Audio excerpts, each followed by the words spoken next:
आप नमोकार चैनल को सब्सक्राइब जरूर कीजिए और वीडियो को सबसे पहले देखने के लिए बेल आइकन पर क्लिक करना ना भूलें। ध्यान दें, भगवान जा रहे हैं।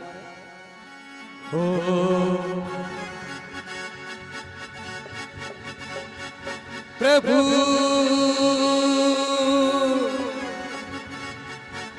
बड़े बाबा मेरे, बड़े बाबा मेरे, बड़े बाबा मेरे, बड़े बाबा मेरे, श्री आदिनाथ भगवान बड़े बाबा मेरे, श्री आदिनाथ भगवान बड़े बाबा मेरे। मनो चरणों में तेरे हम सब आए, चरणों में तेरे हम सब आए, सबने मिलकर शीश झुकाए, कर दो बेड़ा पार बड़े बाबा मेरे, कर दो बेड़ा पार बड़े बाबा मेरे।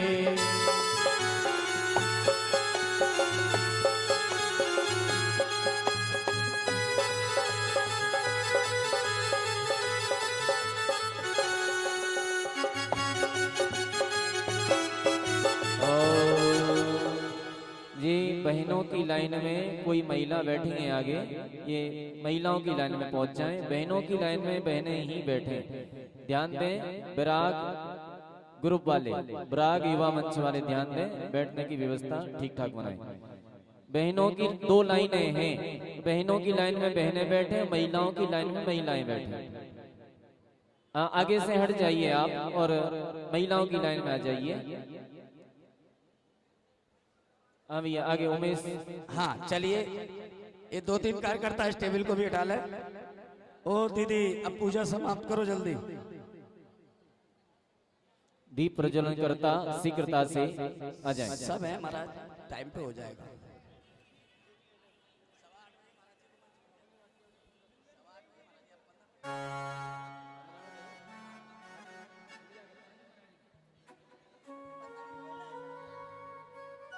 आइए भाइयों, आज की मांगलिक क्रियाओं के लिए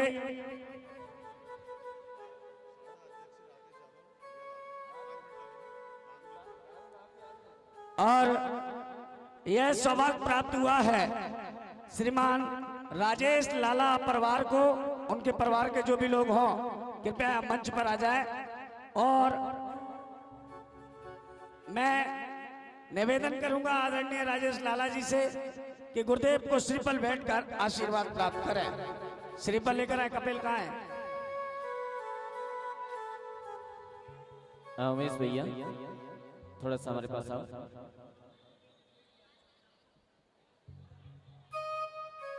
श्रीफल लेकर आए।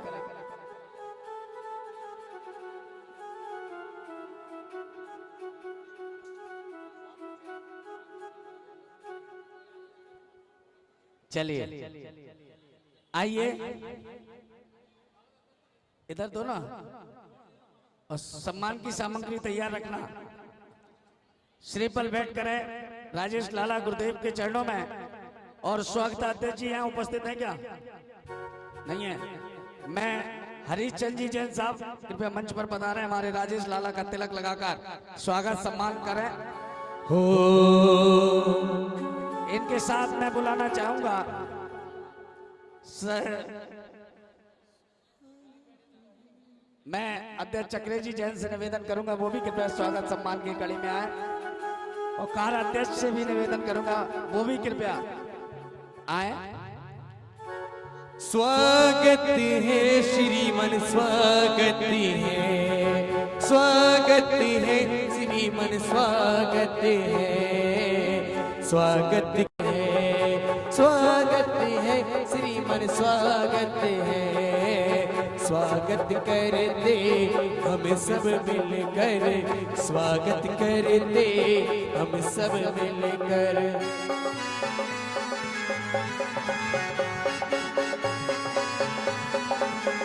पदमचंद जी जैन आए, स्वागत की इस कड़ी से जुड़े। हमारे स्वागताध्यक्ष है, सारा अधिकार इनका है स्वागत करने का।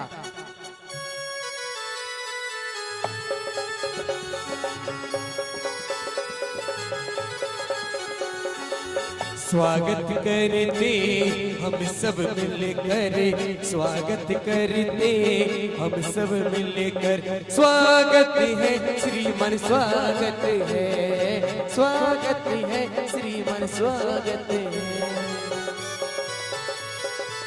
चलिए आइए राजेश लाला जी सबसे पहले चित्र का अनावरण करें।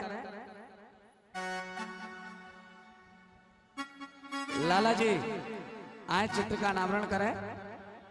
पहले इधर होगा है।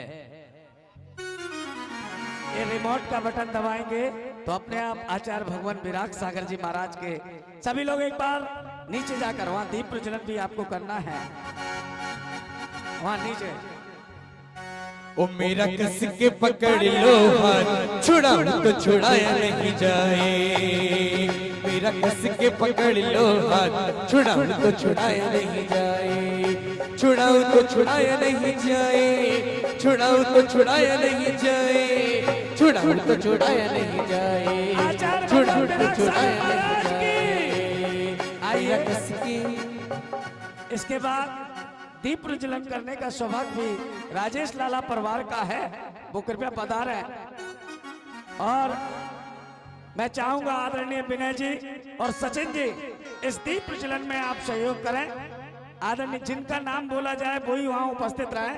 विनय जी और सचिन जी कृपया राजेश लाला के साथ राजू तेल जब भक्ति हुई आना, जब दीप जले आना, जब भक्ति हुई आना, भाई जब दीप जले आना।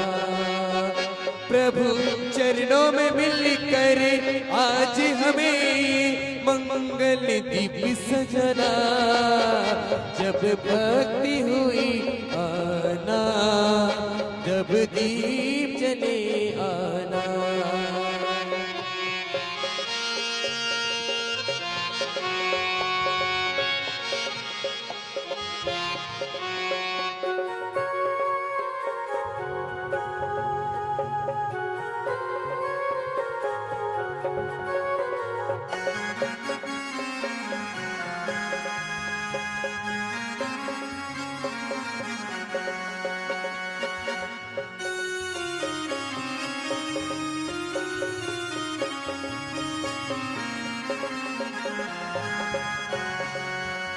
जब भक्ति हुई। मैं निवेदन करूंगा आदरणीय राजेश लाला जी से कृपया मंच पर पधारें। मैं डब्बू भैया से निवेदन करूंगा उनके साथ पधारें। डब्बू भैया सुरैन जी जैन गोले के मंदिर से निवेदन करूंगा कि उनके साथ पधारें। और जिनवाणी शास्त्र भेंट आनंद जी जैन से निवेदन करूंगा, ये चारों महानुभाव हैं और शास्त्र भेंट जिनवाणी भेंट करें। राजेश लाला जी शास्त्र भेंट करें, ये चारों सहयोग में रहेंगे। औषधि तुम ही हो माता सच्चे प्राणी के लिए। अरे हंतों की वाणी, श्री सिद्धों की वाणी, आचार्यों की वाणी, उपाध्यायों की वाणी, सर्व साधु की वाणी। हमको अपना आसरा दो, रसमयी रस ना बना दो। वाणी माँ जिन वाणी माँ, वाणी माँ, वाणी माँ, वाणी माँ, वाणी माँ, वाणी माँ। हमको अपना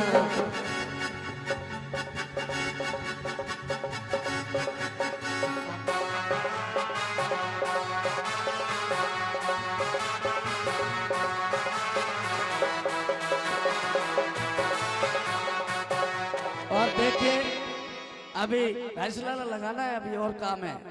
5100 रुपए में हम 4-5 प्रतिक्रिया पूर्ण कराते हैं। जिसका भी मन बने वो अपना संपर्क कर सकते हैं, कमेटी से अपना नाम लिखा सकते हैं।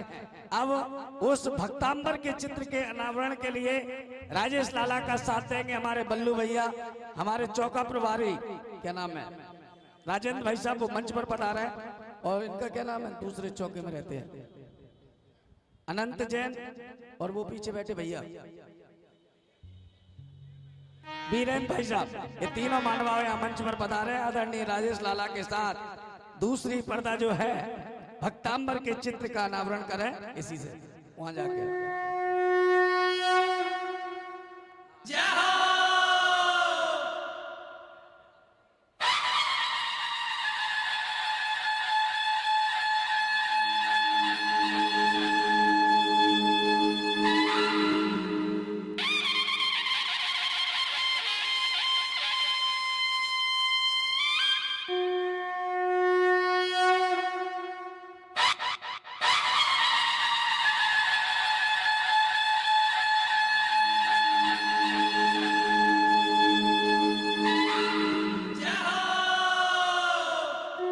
जोरदार तालियां बजाएं।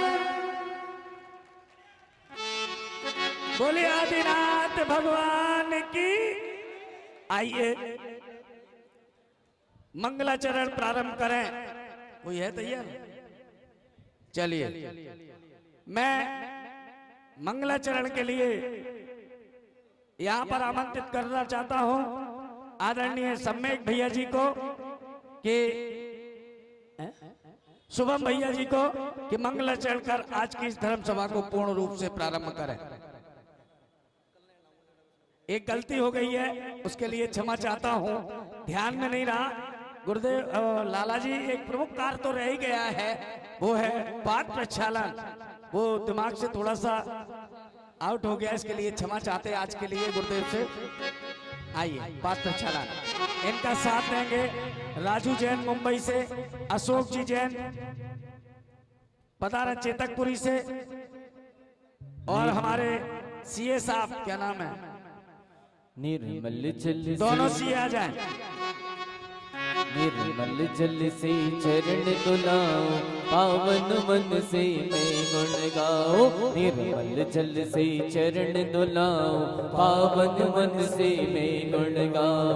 मस्तक पर रज चरण चढ़ाकर अपने सारे पाप मिटाओ। मस्तक पर रज चरण चढ़ाकर अपने सारे पाप मिटाओ।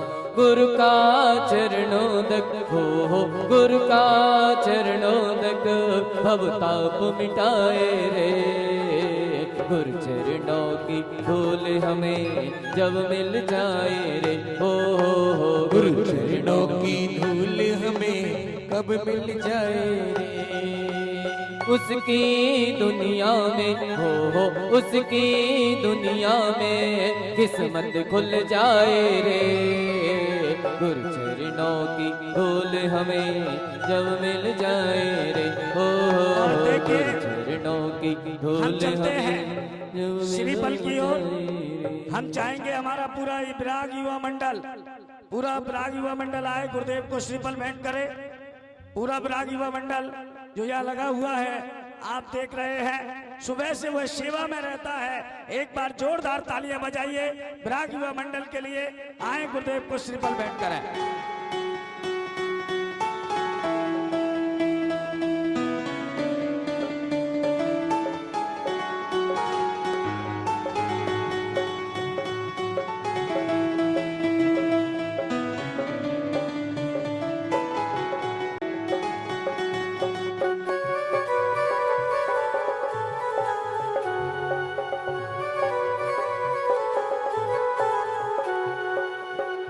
और चलिए इसके बाद एक दिन विधान होना है इनका विराग युवा मंडल।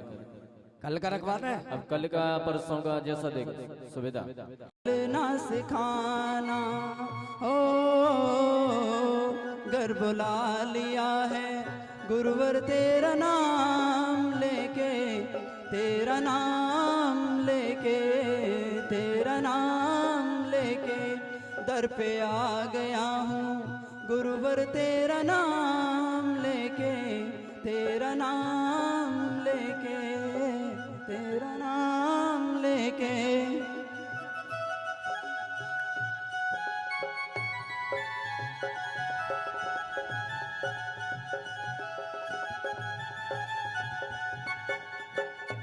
डूबते सभी को तुमने तैरना सिखाया, डूबते सभी को तुमने तैरना सिखाया, हाथ का सहारा देकर पार लगाया गुरुवर, हाथ का सहारा देकर पार लगाया।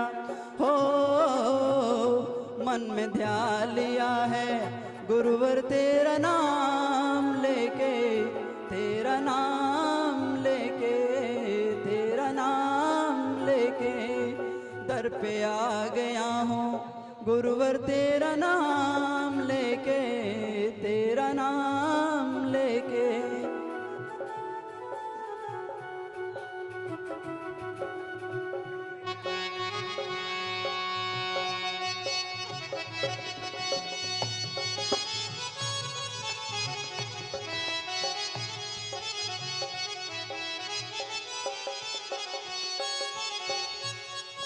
वाणी से गुरुवर हमको अमृत पिलाते, वाणी से गुरुवर हमको अमृत पिलाते, बागवान बनकर दिल में फूल खिलाते गुरुवर, बागवान बनकर दिल में फूल खिलाते।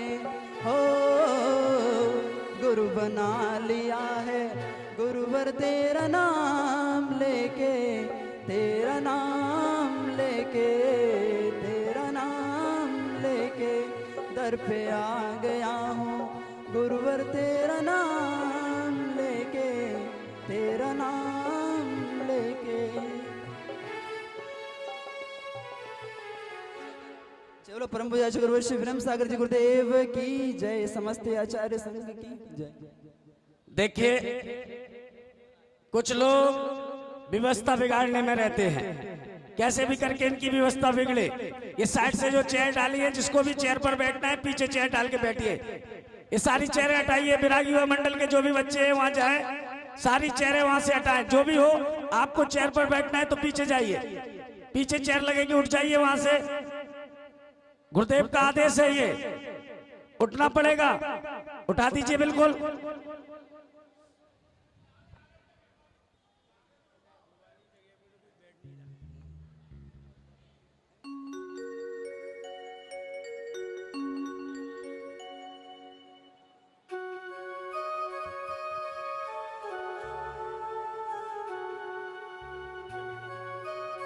बस वहीं लगा लीजिए, वहां आराम से बैठिए।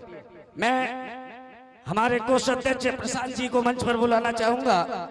1100 रुपए का जो कट्टा है, रसीद कट्टा लेकर आएंगे। देखो आपको याद दिला दूं, बोलियां तो बड़े बड़े पैसे वाले ले लेते हैं, बोलियां तो 1100 रुपए वाला कट्टा। हमारे इस बार पूरी टीम नई है, युवा कोष अध्यक्ष है, एक बार जोरदार तालियां बजाइएगा। हमारे युवा कोष अध्यक्ष हैं, आपने अभी तक कोष अध्यक्ष देखे होंगे, संभालने वाले, ये खर्च करने वाले हैं, एक बार जोरदार तालियां बजाइएगा। और मैं कह रहा था 1100 रुपए रख दी जाए, और 1100 रुपए में जिसके भाग्य में हो जीवन में सब काम करना, लेकिन एक बार अपना भाग्य जरूर आजमाना, एक बार अपना भाग्य आजमाना कि मेरे भाग्य में इतनी ताकत है, या 1000 लोगों ने कूपन लिए उनके भाग्य में इतनी ताकत है। 1100 रुपए का मात्र कूपन है, जिस किसी को चाहिए हमारे प्रशांत जी यहाँ खड़े हुए हैं, प्रशांत जी सिंगई, इनसे आप वो कूपन प्राप्त कर लें। और 1100 रुपए कोई बड़ी बात नहीं होती, हर व्यक्ति दे सकता है, ऐसा कोई व्यक्ति नहीं है जो 1100 रुपए नहीं दे पाए। लेकिन जीवन में अपने भाग्य को, अपने पुण्य को जरूर आजमाना। ये सारे कूपन लक्की ड्रा कूपन डाले जाएंगे, और दिवाली वाले दिन जिसका निकलेगा उसको यह कूपन मिल जाएगा। गुरुदेव ऐसा तो नहीं है, ये कलश अगर ग्वालियर में खुलता है तो आप उसे विराजित करने उसके घर। गुरुदेव ने कहा आशीर्वाद है, आशीर्वाद दे दिया है कि उस कलश को आशीर्वाद है, और जैसा मौका वैसा काम हो जाएगा। जिसका खुलेगा तब पता लगेगा, ये भी एक सस्पेंस में रहने दीजिए। अभी जिसको चाहिए हमारे प्रशांत जी से 1100 रुपए का कूपन आप प्राप्त कर सकते हैं। पहली सूचना, नित्य प्रतिदिन 5:30 बजे से यहाँ विधान होता है भक्तांबर का। भक्तांबर का वह विधान जो सर्व रोग शोक आदि व्याधि को दूर करने वाला है। बहुत से लोग कहते हैं हम विधान कराएंगे तो हमारा 50,000 रुपए का खर्चा है, हम संगीतकार को भी बुलाएंगे, हम रिश्तेदारों को भी बुलाएंगे, उनका भोजन भी कराएंगे, तो लगभग 50,000 रुपए एक छोटे से विधान में हमारे खर्च होते हैं। हम कमेटी वालों ने एक निर्णय लिया, महाराज जी ने कहा कि 48 दिन विधान होना है। मैंने कहा गुरुदेव फिर क्या करें? बोले एक परिवार को सौभाग्य देना, उसे द्रव्य सामग्री हम देंगे, उसे संगीतकार हम देंगे, सारे बर्तन जितने भी लगते सब हम देंगे। उसकी एक राशि है 5100 रुपए। अगर कल किसी को अपने नाम से विधान कराना हो तो वो अपना नाम अभी खड़े होकर यहाँ लिखा सकता है और बता सकता है कि हमारे नाम। हमारे बीच आदरणीय राकेश जी जादौन जी यहाँ पधार चुके हैं। मैं चाहूंगा कि गुरुदेव को श्रीफल भेंट कर आशीर्वाद प्राप्त करें। सभी लोग एक बार जोरदार तालियां बजाकर उनका स्वागत अभिनंदन करें।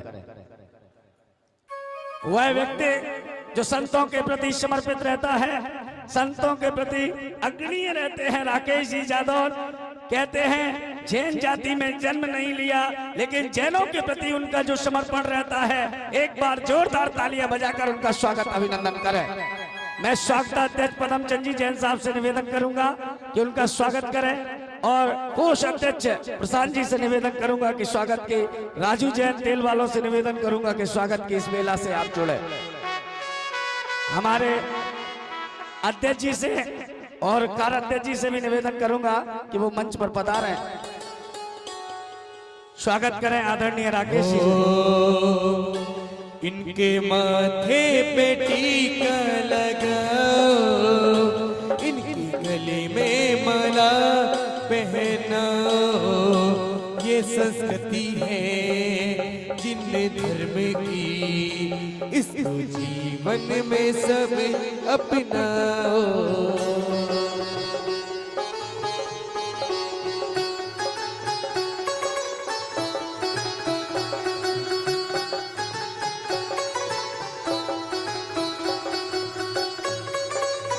धर्मेंद्र जी, धर्मेंद्र आओ ना, आओ धर्मेंद्र जी हमारे सह अध्यक्ष हैं, वो भी कृपया इस स्वागत और सम्मान की बेला से जुड़ेंगे।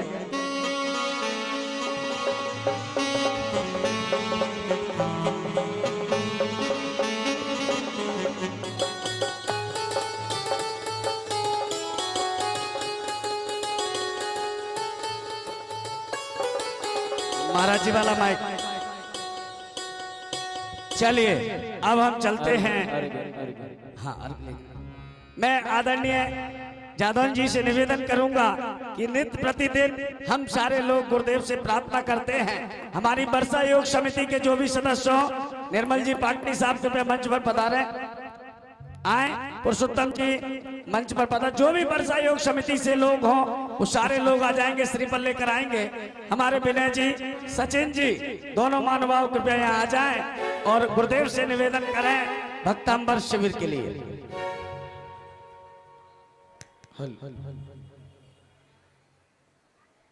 बोलिए हे गुरुदेव।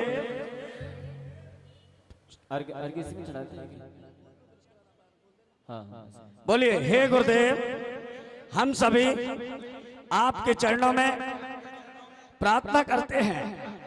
युवा प्रकोष्ठ भी आ जाए, युवा प्रकोष्ठ हमारा दानावली का। हम सभी आपके चरणों में प्रार्थना करते हैं, अनुनय करते हैं, विनय करते हैं। हे गुरुदेव, आज की शिविर को आप प्रारंभ करें। चलिए आगे चढ़िए। पूजन की महिमा बतलाते भक्तामर का ज्ञान महा, तत्व द्रव्य का राज बताते जैन धर्म की है गुरु साथ। हो विनम्र रत्न सजाते हो विनम्र करता सम्मान, गुरु विनम्र पद अर्घ चढ़ाओ, चरणों करो विनम्र प्रणाम। ओम परम परम पूजनीय आचार्य भगवान गुरुवर श्री विनम्र सागर जी महाराज के पावन चरणों में भक्तामर शिविर प्रारंभ करने हेतु अर्घ्यम द्रवपामीते स्वाहा। हृदय दो थोड़ा ज्ञान गुरुवर, तेरा क्या घट जाएगा। दे दो थोड़ा ज्ञान गुरुवर, तेरा क्या घट जाएगा। जाएगा। दे दो थोड़ा ज्ञान गुरुवर, तेरा क्या घट जाएगा, ये बालक भी तर जाएगा। दे दो थोड़ा ज्ञान, दोनों हाथ को सीधे सीधे खड़े करके ताली बजाते हुए, दे दो थोड़ा ज्ञान गुरुवर, तेरा क्या घट जाएगा। दे दो थोड़ा ज्ञान, दे दो थोड़ा ज्ञान गुरुवर, तेरा क्या घट जाएगा, ये बालक भी तर जाएगा। दे दो थोड़ा ज्ञान, दे दो थोड़ा ज्ञान गुरुवर। चलिए, एक दो सूचना के बाद हम सीधा निवेदन करेंगे।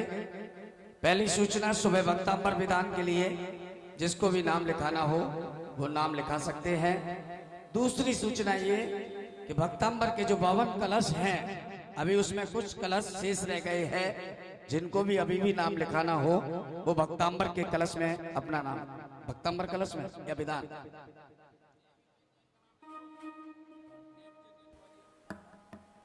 बाद में सब लिखा दे।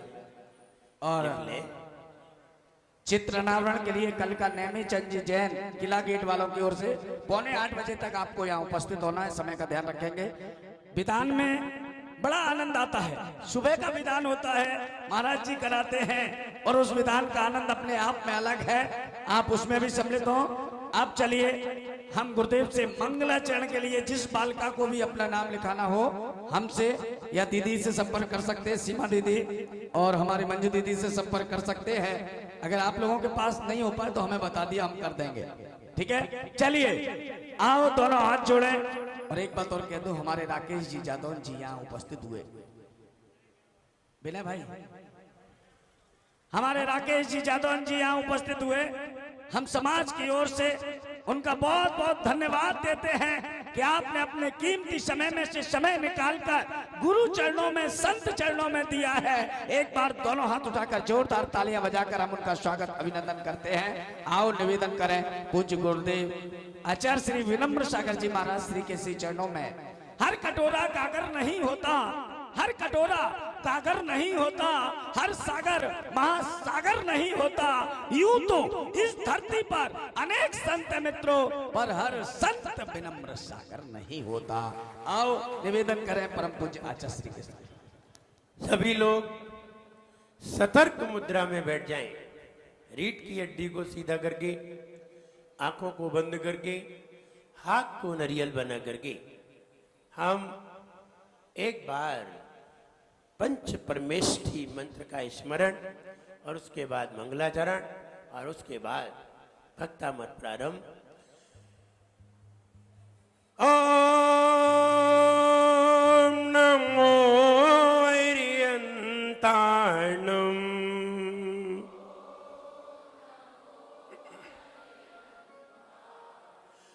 ओम नमो सिद्धाणम।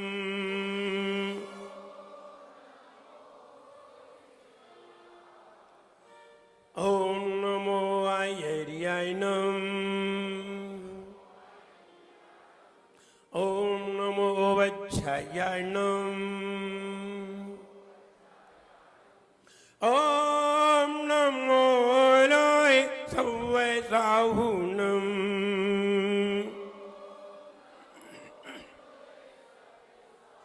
ओम नमो लोय सव्वसाहुनम।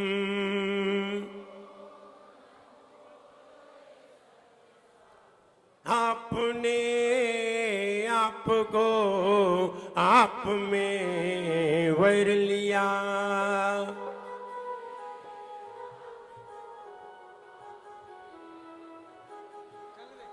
चेतना को स्वयं ही प्रखर कर लिया।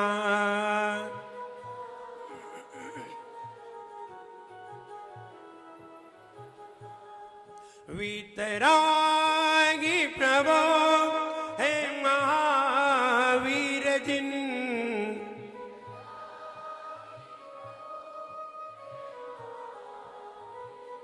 आदिनाथ प्रभो तुम उदाहरण तरन।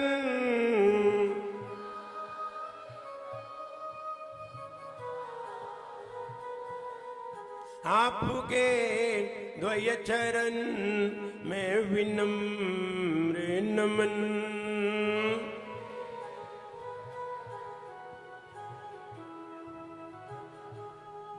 त्याग के रूप तुम, धर्म के रूप तुम,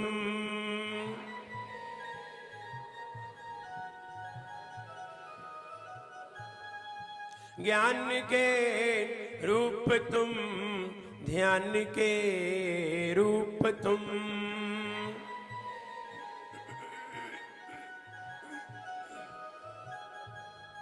हे विरागी गुरु दो विराग किरण,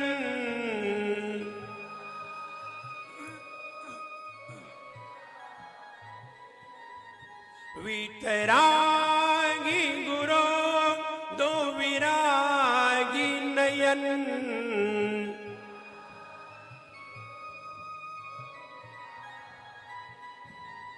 आपके द्वय चरण में विनम्र नमन।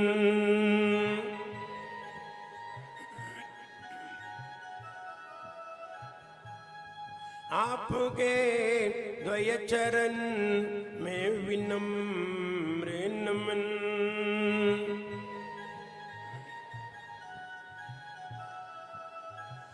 जब एक खजारासी आदिनाथ भगवान की, एक खजारासी पार्श्वनाथ भगवान की, एक खजारासी महावीर भगवान की, राम पूजाचार्य श्री मानतुंग मुनि महाराज की, राम पूजाचार्य गुरु भाई श्री विराट सागर जी गुरुदेव की, अहिंसामयी जैन धर्म की, भले परम पूज्य चरणाचार्य गुरुवर श्री विनम्र सागर जी गुरुदेव की, समस्त मुनि संघ की जय करो गुरुदेव का। भक्तामर जो गाएगा भक्त वही कहलाएगा, भक्तामर जो गाएगा भक्त वही कहलाएगा, भक्तामर जो गाएगा भक्त वही कहलाएगा, भक्तामर जो गाएगा भक्त वही कहलाएगा, अजर अमर पद पाएगा, अजर अमर पद पाएगा, अजर अमर पद पाएगा, अजर अमर पद पाएगा, अजर अमर पद पाएगा, अजर अमर पद पाएगा, अजर अमर पद पाएगा, अजर अमर पद पाएगा, कई गुणों से भर करके, कई गुणों से भर करके मुक्ति महल को पाएगा, कई गुणों से भर करके मुक्ति महल को पाएगा, भक्ति भव्यों को, भक्ति भव्यों को भव पार कराए रे, जीवन है पानी की बूंद कब मिट जाए रे, ओ जीवन है पानी की बूंद कब मिट जाए रे, होंगी अनहोनी होंगी अनहोनी कब क्या घट जाए रे, जीवन है पानी की बूंद कब मिट जाए रे, ओ जीवन है पानी की बूंद कब मिट जाए रे, भक्तामर जो गाएगा भक्त वही कहलाएगा, भक्तामर जो गाएगा भक्त वही कहलाएगा, अजर अमर पद पाएगा, अजर अमर पद पाएगा, अजर अमर पद पाएगा, अजर अमर पद पाएगा, अगर हमारे जीवन में भक्ति है तो हमें सभी गुण पाने का अधिकार है, अगर हमारे जीवन में भक्ति है तो हमें दुनिया की ऐसी कोई चीज नहीं है जो हमें पाने का अधिकार ना हो, हर चीज हम पा सकते हैं, और हमारे अंदर अगर भक्ति नहीं है तो ध्यान रहे, दुनिया की चीजें तो मिल सकती हैं लेकिन भगवान कभी भी नहीं मिल सकता। भगवान अगर देखना है, भगवान अपने अंदर में प्रकट करना है तो हमें भक्ति ही करना पड़ेगी। और भक्ति कैसे की जाती है आगे आपको समझ में आने वाली है। कल हमने बताया था कि प्रणाम ही है जो हमें हर चीज दिला सकता है। धन पाना है तो प्रणाम करिए, नौकरी पाना है तो भी प्रणाम करिए, किसी व्यक्ति से कोई चीज पाना है तो भी प्रणाम करिए। अगर तुमने प्रणाम किया है जिंदगी भी तुम्हें मिल सकती है। मुझे एक कथन याद आता है, जब भीष्म पितामह ने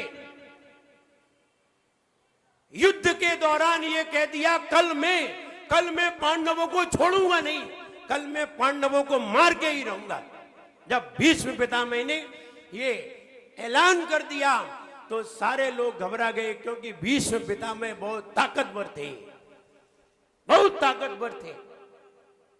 जब पांडवों के वध करने की सूचना दे दी तो सभी लोग घबराए, तो श्री कृष्ण भी घबराए।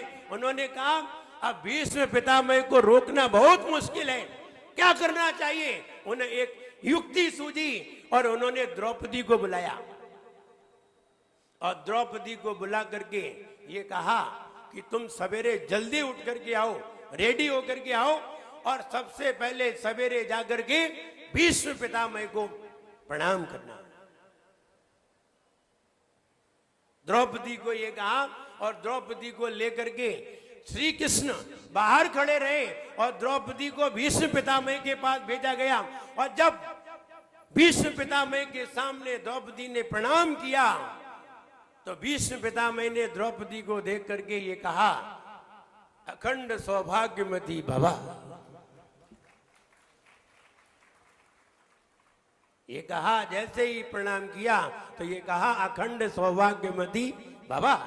और जब जैसे ही ऐसा किया कहा तो फिर उसने प्रणाम किया और प्रणाम करके वो चली आई। लेकिन ध्यान रहे दूसरा दिन भी आया, सवेरा होने के बाद थोड़ा समय बीता, लेकिन पहले ही कह दिया था कि सौभाग्यवती भवा। जब ये कह दिया था तो अब वध करने की कोई बात ही नहीं रह जाती। एक प्रणाम से अगर व्यक्ति को जिंदगी मिल जाती है तो मैं कहता हूं प्रणाम करने से व्यक्ति को सब कुछ मिल जाता है, क्योंकि जिंदगी से बड़ी कोई चीज नहीं हुआ करती। तो हमें प्रणाम करने से सारी वस्तुएं प्राप्त हो जाती हैं और सारे विघ्न दूर हो जाते हैं। जितने भी विघ्न खड़े होते हैं जो प्रणाम नहीं किया करते उन्हीं के घर पे होते हैं।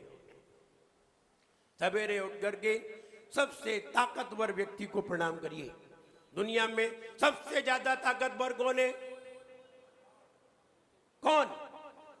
अनंत भगवान सबसे ज्यादा ताकतवर है। इनसे ज्यादा ताकतवर कोई भी नहीं है। मुझे मालूम है देवों में भी बहुत ताकत है, इतनी ताकत है कि एक हाथ से वे जम्बू द्वीप को उठा करके पलट सकते हैं। देवों में इतनी ताकत है, एक एक देव में इतनी ताकत है। अगर भी 10-20 देव इकट्ठे मिल जाएं तो बताइए कितनी ताकत आ जाती है। जैसे कि विराग युवा मंडल के सारे सदस्य एक इकट्ठे मिल जाते हैं, बड़े बड़े काम कर देते हैं। ऐसे ही अगर वे सारे देव मिल जाएं तो जम्बू द्वीप को उठा करके पलट दें। लेकिन तुम्हें मालूम हो उन देवों से ज्यादा शक्ति वाले मुनि महाराज भी इसी धरती पर बैठे हुए हैं, उनसे ज्यादा ताकत रखते हैं। देव जितनी ताकत रखते हैं उतनी तो मुनिराज एक झापड़ में रखते हैं, बहुत ताकत रखते हैं। जहां मुनिराज बैठे हो देवों की हिम्मत नहीं है कि हिलाते, बल्कि जय जनेन्द्र करके चले और जाएंगे, अंदर प्रवेश नहीं करेंगे। इसलिए हम ये भी कहना चाहते हैं हर व्यक्ति को अपने घर में संत को बुलाना चाहिए, और जिसके घर में संत आते हैं वहां ये व्यंतर झगने नहीं आते, और जहां संत नहीं जाते हैं तो ये दिव्यंतर ही आ जाते हैं। इसलिए व्यंतरों से अपने घर को बचाना है, संत को अपने घर पे बुलाइए, तरीके अपनाइए। संत को घर पे बुलाने के तरीके अपनाइए। आप तरीके अपनाएंगे और संत अगर तुम्हारे घर पे आ गया, देव आना बंद हो जाएंगे, व्यंतर आना बंद हो जाएंगे। और उन्हीं के घर पे ज्यादा आते हैं जिनके घर पर संतों को नहीं बुलाया जाता। इसलिए हम ये कहना चाहते हैं, वो भक्तामर जिसको बड़े बड़े मुनियों ने गाया है और बड़े बड़े मुनियों ने लिखा है, जिसके ऊपर 150 बार भक्तामर लिखा जा चुका है। एक भक्तामर के ऊपर 12 बार पद्यानुवाद हमने भी किया है और अलग अलग तरीके के पद्यानुवाद किए हैं। कभी हम कविता में गाते हैं, तो कभी भजन में गाते हैं, कभी गीत में गाते हैं, सब अलग अलग है। ये भी है।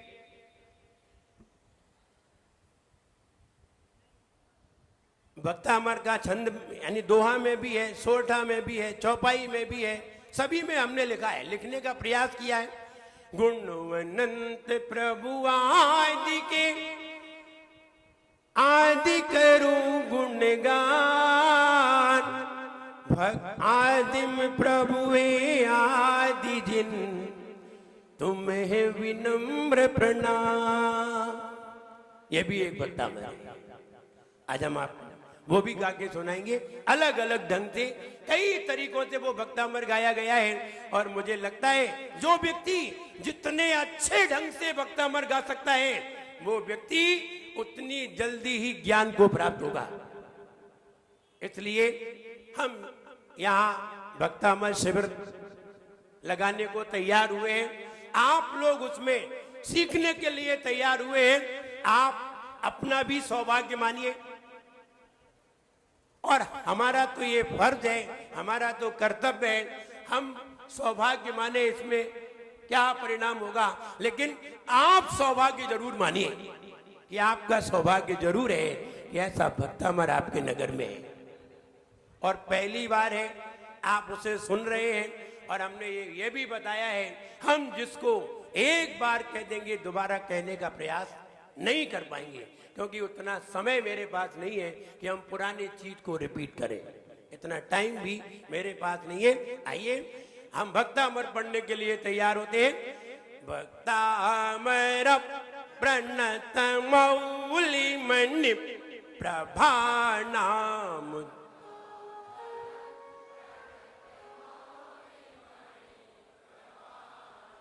मुद्योतकम ललित पाप तमो वितानम,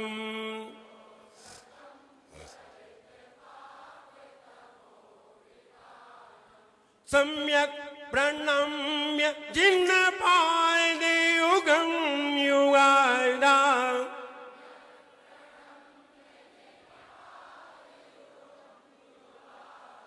वालंबनम भव जले पतताम जनानाम।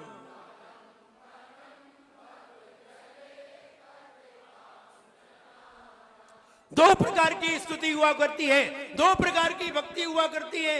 एक भक्ति वो होती है जो द्रव्य से हुआ करती है। हमने हाथ जोड़े, जबान खोली, गाया, सुनाया, ये द्रव्य है। एक वो है जिसमें हमने भाव को लगाया, एक भाव पूर्वक होती है और एक द्रव्य पूर्वक होती है। आप द्रव्य पूर्वक करना चाहते हैं या भाव पूर्वक? लेकिन आपने तो अभी द्रव्य पूर्वक किया। बोले हम तो यही समझ रहे हैं हमने भाव पूर्वक किया। नहीं नहीं, ये भाव पूर्वक नहीं है। भाव पूर्वक करने का भी एक तरीका है। वो तरीका ये है जहां जो कहा जा रहा है वो हमारे दिमाग में भी आना चाहिए। इसमें यही कहा जा रहा था, जिनके चरणों की आबा ने देवों के मुक्तों की मणियों को कांतिमान करके अंधकार मिटा दिया, जिनके दोनों चरण डूबते प्राणी को सहारे हैं, उन आदिनाथ भगवान को नमन। ये भाव तुम्हारे दिमाग में आया था कि नहीं? नहीं आया? नहीं आया ना? नहीं आया। जब ये भाव तुम्हारे दिमाग में आ जाए कि मैं इसलिए नमस्कार कर रहा हूं कि उनके चरण से आवा निकलती है, उस आवा से सारे पाप रूपी अंधकार का नाश हो जाता है। इसलिए संसार से पार होने के लिए मैं आदिनाथ भगवान को नमस्कार कर रहा हूं। फिर नमस्कार करते समय हाथ जुड़ जाना चाहिए, सिर झुक जाना चाहिए, क्योंकि भाव पूर्वक कर रहे हैं। आइए हम भाव पूर्वक करते हैं। कहते हैं 100 बार द्रव्य पूर्वक भक्तामर पढ़ो और एक बार एक छंद को अगर भाव पूर्वक पढ़ लेते हैं तो भी एक बार का फल उससे ज्यादा हो जाता है। इसलिए मैं भाव पूर्वक पढ़वाना चाहता हूं।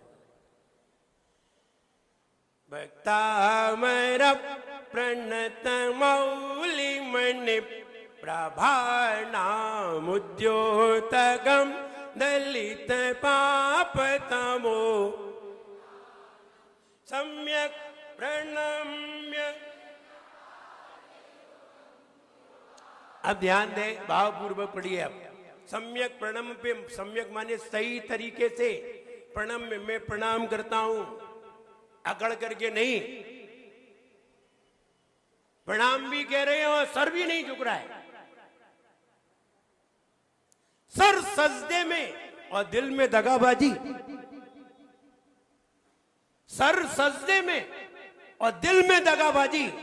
अरे ऐसे सजदों से खुदा कैसे हो राजी? ऐसे सजदों से खुदा कैसे हो राजी कि सर सजदे में और दिल में दगाबाजी। पढ़ रहे हैं सम्यक प्रणम और अकड़ के बैठे नहीं, सिर झुक जाना चाहिए। सम्यक प्रणम्य जिन पाए युगम युगायदा सम्यक प्रणम्य। फिर जो लोग रह गए फिर कर ले। सम्यक प्रणम्य जिन पाए युगम युगायदा वलंबनम। ये भाव पूर्वक।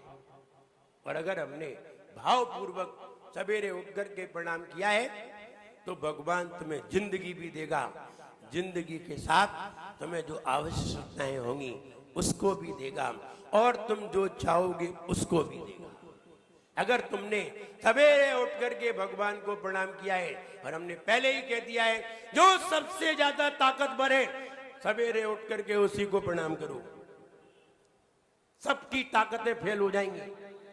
जितने भी व्यंतर हैं, जितने भी अन्य लोग टोटके आदि करते हैं, जितने भी दूसरे लोगों को परेशान करते हैं, आप आदिनाथ भगवान को प्रणाम करिए, सब परेशान करना बंद कर देंगे। और तुमने उन्हें प्रणाम नहीं किया तो तुम्हें सब परेशान करेंगे। ये व्यंतर आदि जहां जिसकी प्रधानमंत्री से पहचान हो जाए, ये कहां के विधायक 3 में न 13 में कहां लगते हैं विधायक? हमारी पैठ सीधी प्रधानमंत्री से है, हम सीधे प्रधानमंत्री को प्रणाम करते हैं, तुम जैसे कहां लगते हैं? बस ऐसे ही समझिए, जिसने आदिनाथ भगवान को प्रणाम किया है, ये भूत व्यंतर कहां लगते हैं? ये तो चरणों में तुम्हारे आ जाएंगे। इसलिए हम आपको सिर्फ भक्तामर ही नहीं पढ़ाने जा रहे हैं, हम एक बढ़िया विद्या भी देने जा रहे हैं, हम वो संस्कार भी देने जा रहे हैं, हम वो ताकत भी देने जा रहे हैं कि भक्तामर तुम्हारे पास है, तुम्हारा कोई भी कुछ नहीं बिगाड़ सकता। और ये नहीं है तो ध्यान रहे, एक चूहा भी तुम्हारे पांव में काट जाएगा अगर भक्तामर नहीं है, और तुम कुछ नहीं कर पाओगे चूहे का। और वरना किसी की हिम्मत नहीं है कि तुम्हारी तरफ आंख भी उठा जाए। आइए दूसरा छंद पढ़ने के लिए तैयार होइए। पहला छंद कल कंप्लीट हो चुका था। पहले छंद को अच्छी तरह रीड करिए, अच्छी तरह फीड करिए, बार बार विचारों पे लाइए, बार बार भावों पे लाइए। कल हम आपका ये पहला छंद और दूसरा छंद दोनों सुनेंगे। आज हम सुन नहीं रहे हैं, कल सुनेंगे। ठीक समय पर हम सबसे सुनेंगे कि पहला छंद सुनाइए और दूसरा सुनाइए। आइए दूसरा पढ़ने के लिए तैयार। या संस्तुता सकल वाङ्मय तत्त्वबोधा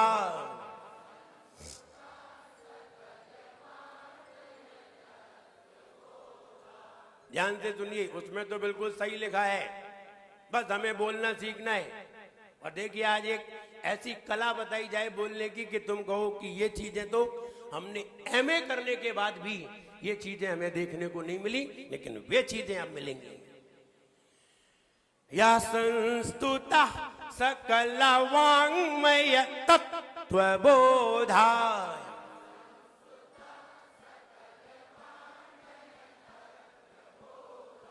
या संस्तुता सकल वाङ्मय तत्त्वबोधाय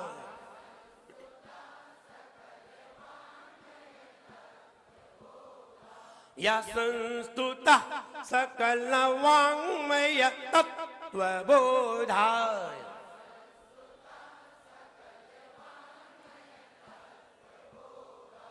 ध्यान दें, आप 4 बार में भी नहीं पकड़ पाए। हमने कहां जोर दिया था? हमने जोर दिया था तत्त्वबोधा, तत्त्वबोधा।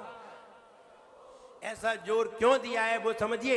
इसके ता के बाद और वा के बीच में कितने ता है? 2। और दोनों कैसे हैं? आधे हैं। कैसे हैं? हलंत है, इनमें स्वर नहीं है। स्पेलिंग बनाएंगे TATTVA। स्पेलिंग क्या बनेगी? TATTVA, क्योंकि इसमें स्वर है ही नहीं, स्वर नहीं है। और 2 बोलना है, दोनों ता को बोलना है, एक को नहीं। देखिए एक बोलने का तरीका, या संतुता सकल वाङ्मय तत्त्वबोधा। एक बोला तत्व, तत्व, एक ही तो बोला, 2 कहां बोले? अब 2 ता बोलना है, और अभी तक एक ही बोलते चले आ रहे हैं। यह संतुता सकल वाङ्मय तत्त्वबो, ऐसे बोलते हैं। एक बोला है, 2 नहीं बोले। अब देखिए 2 कैसे बोलेंगे। इसे विद्या कहते हैं, एक्सपीरियंस। ये आपको कॉलेज में भी कोई नहीं पढ़ाएगा। कई लोग इसमें एमए होंगे कि नहीं? पोस्ट ग्रेजुएट कितने लोग? हाथ ऊंचे करिए। आपको मालूम है 2 ता कैसे बोले जाएंगे?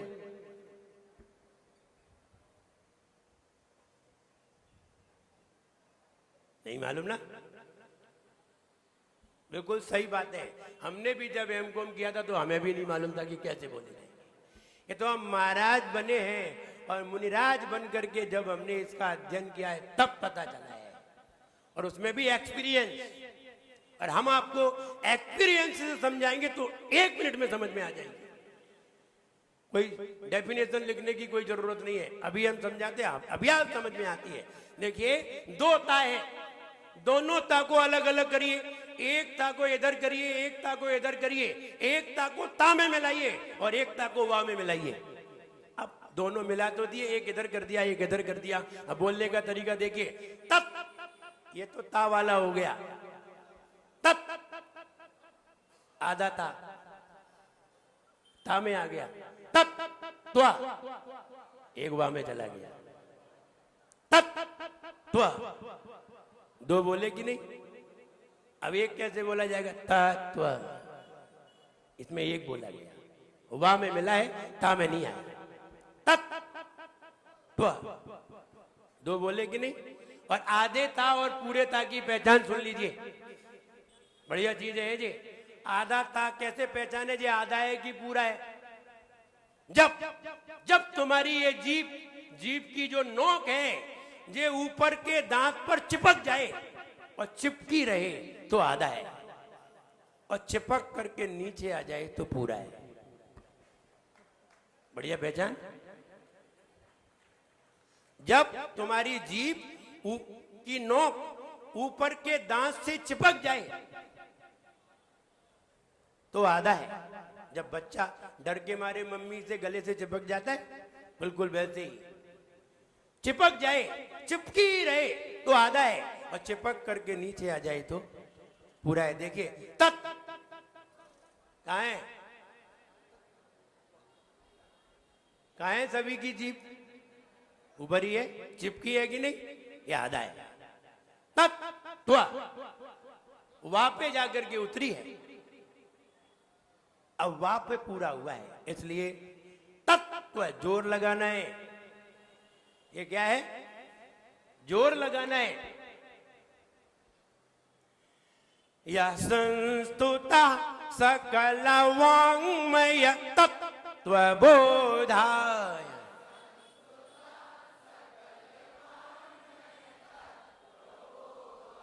जोर दे के नीचे फुट लाइन लगाइए, अंडरलाइन करिए तत्व के नीचे, यहां जोर लगाना है।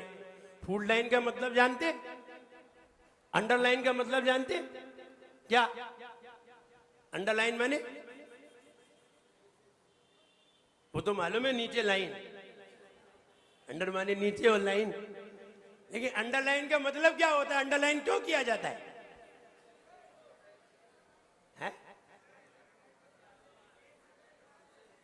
वो बस वो चीज इंपोर्टेंट होती है, ऐसा ही इंपोर्टेंट चीज के नीचे क्या लगाया जाता है? अंडरलाइन। आपको मालूम है भगवान ने नाक के नीचे मूंछ क्यों बनाई है आदमी की?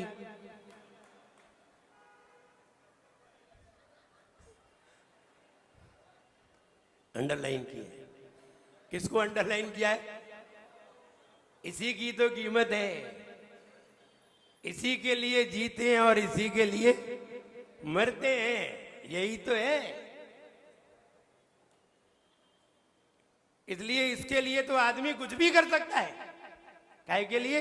नाक के लिए। नाक नीची नहीं होना चाहिए, इसलिए वो अंडरलाइन है, और कोई चीज अंडरलाइन नहीं है। आंख अंडरलाइन नहीं है, होंठ अंडरलाइन नहीं, कोई अंडरलाइन नहीं है। वही चीज अंडरलाइन है जिसकी कीमत है, इसलिए महत्वपूर्ण चीज अंडरलाइन रहती है। तो वहां अंडरलाइन लगाइए, तत्व पे जोर देना है। हाँ, अब जिनकी नाक की कोई कीमत ही नहीं होती वे साफ करा दे तो क्या है, लेकिन अंडरलाइन देना चाहिए। आइए आगे बढ़ते। महिलाओं की इसकी कोई कीमत नहीं है, वो तो तुमसे ही हमारी कीमत है, इसलिए वहां अंडरलाइन। या संस्तुता सकल वाङ्मय तत्व बोधाय।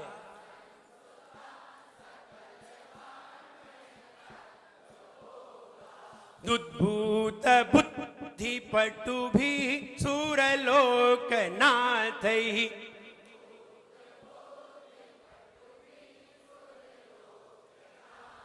ध्यान दे, बुद्धि बुद्धि बुद्धि, जोर लगाना है। थोड़ी कपाल बांधी होगी पेट में, बुद्धि, इसलिए ऐसा नहीं बुद्धि कपाल बांधी होगी, बुद्धि ऐसे ही तत्व है। थोड़ी सी कपाल बांधी भी पेट में होती जाएगी, ठीक रहोगे।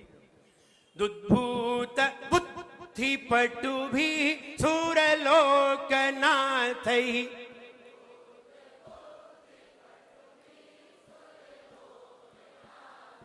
ब्रेक नहीं लगाया है, जोर से। दुद्भूत बुद्धि पटु भी सूरलोक नाथ ही।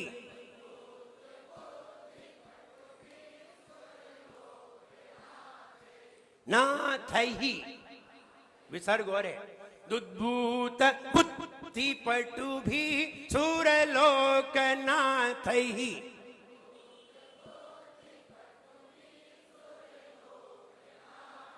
तुम लोगों की आदत नहीं जा रही। दुद्भूत बुद्धि, बुद्धि तो है ही नहीं, बुद्धि। आज एक बुद्धि की जाप करनी है, माला लेकर के सिर्फ बुद्धि की ही जाप करनी है, तो बुद्धि नहीं बोलना, बुद्धि बोलना है। दुद्भूत बुद्धि पटु भी सूरलोक नाथ ही।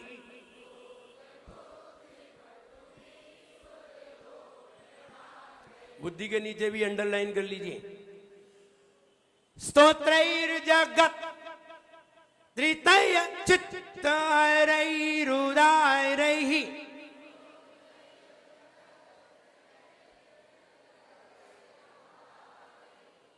ध्यान से सुने। स्तोत्रैर जगत, ने कैसे बोला?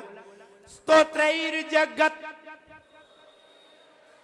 ऐसे नहीं, इस स्तोत्रैर जगत, ई नहीं है, स्तोत्रैर जगत त्रितय चित्तरैरुदारैहि,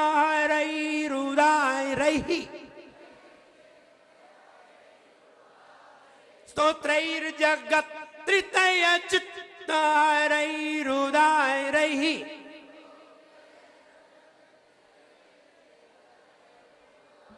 फिर वहीं आ गए स्तोत्रैर जगत, अरे हमने ऐसे बोला ही नहीं, स्तोत्रैर जगत, अब स्तोत्र ही नहीं बोलना है, स्तोत्रैर जगत त्रितय चित्तरैरुदारैहि,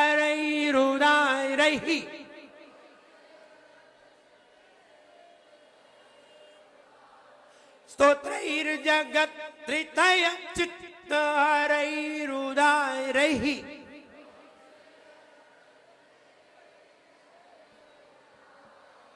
स्तोष्ये किलाह मपितम प्रथमम जिनेन्द्रम,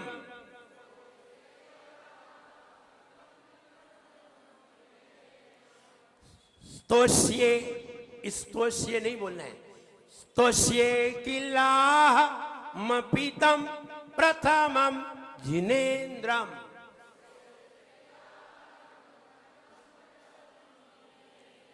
स्तोष्ये किलाह मपितम प्रथमम जिनेन्द्रम।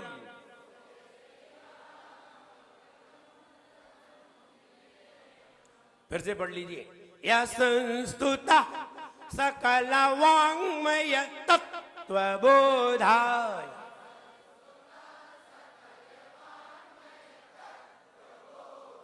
दुद्भूत बुद्धि पटु भी सुरलोकनाथैः,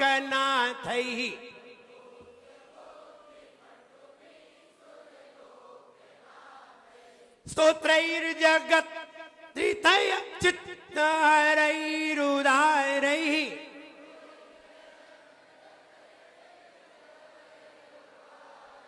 स्तोष्ये किलाह मपितम प्रथमम जिनेन्द्रम।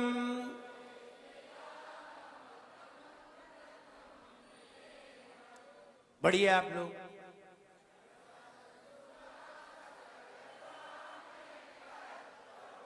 तत्व पे जोर लगा के फिर से।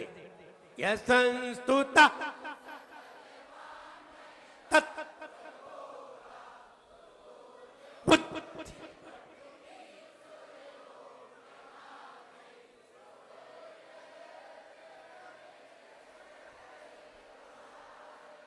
स्तोष्ये किलाह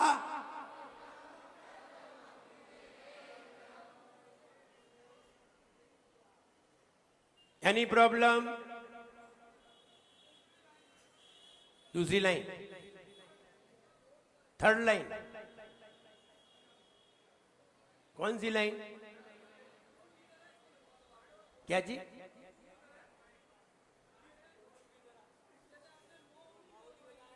अच्छा, उर्दू की तरह। बैठो बैठो ये वाली चीज उर्दू में नहीं आई है, इसलिए उर्दू में नहीं बता रहे हैं। बोले हाँ, जैसे मौली समझ में आ गई थी, ध्यान रहे। हाँ, समझ लीजिए। आधा सा बोला जाता है, तो आधा सा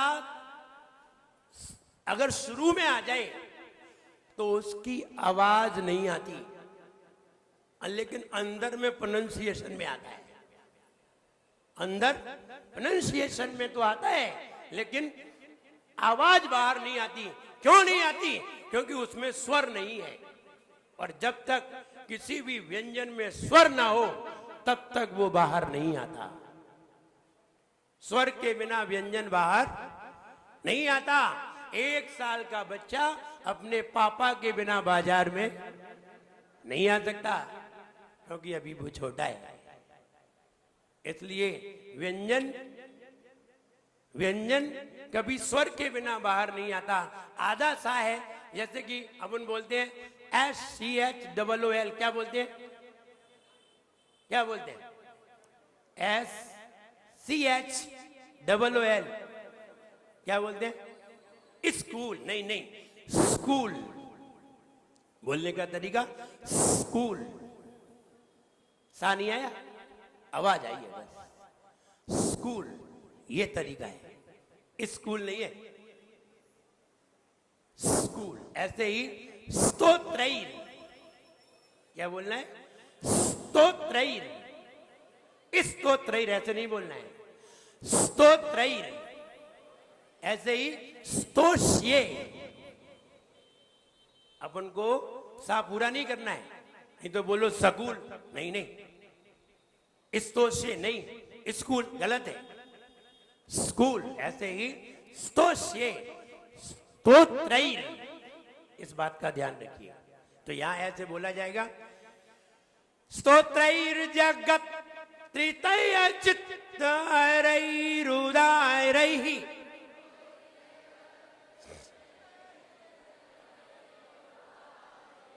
देखिए आगे का जगत का ता कैसा है? आधा है, और फिर त्रितय आ रहा है। तो देखिए जगत, जीव कहां है? ऊपर है, त्रितय अब अलग आएगा। और आगे आपने ऐसे बोला तो त्रैर जगत त्रितय, तो आधा ता तो गया, तो त्रैर जगत त्रितय, तो आधा ता चला जाएगा।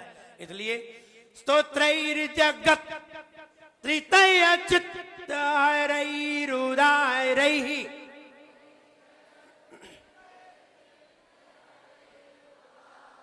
स्तोष्ये किलाहमपितं प्रथमं जिनेन्द्रम्।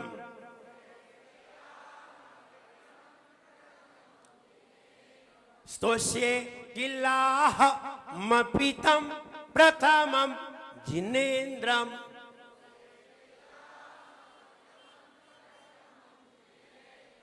क्लियर?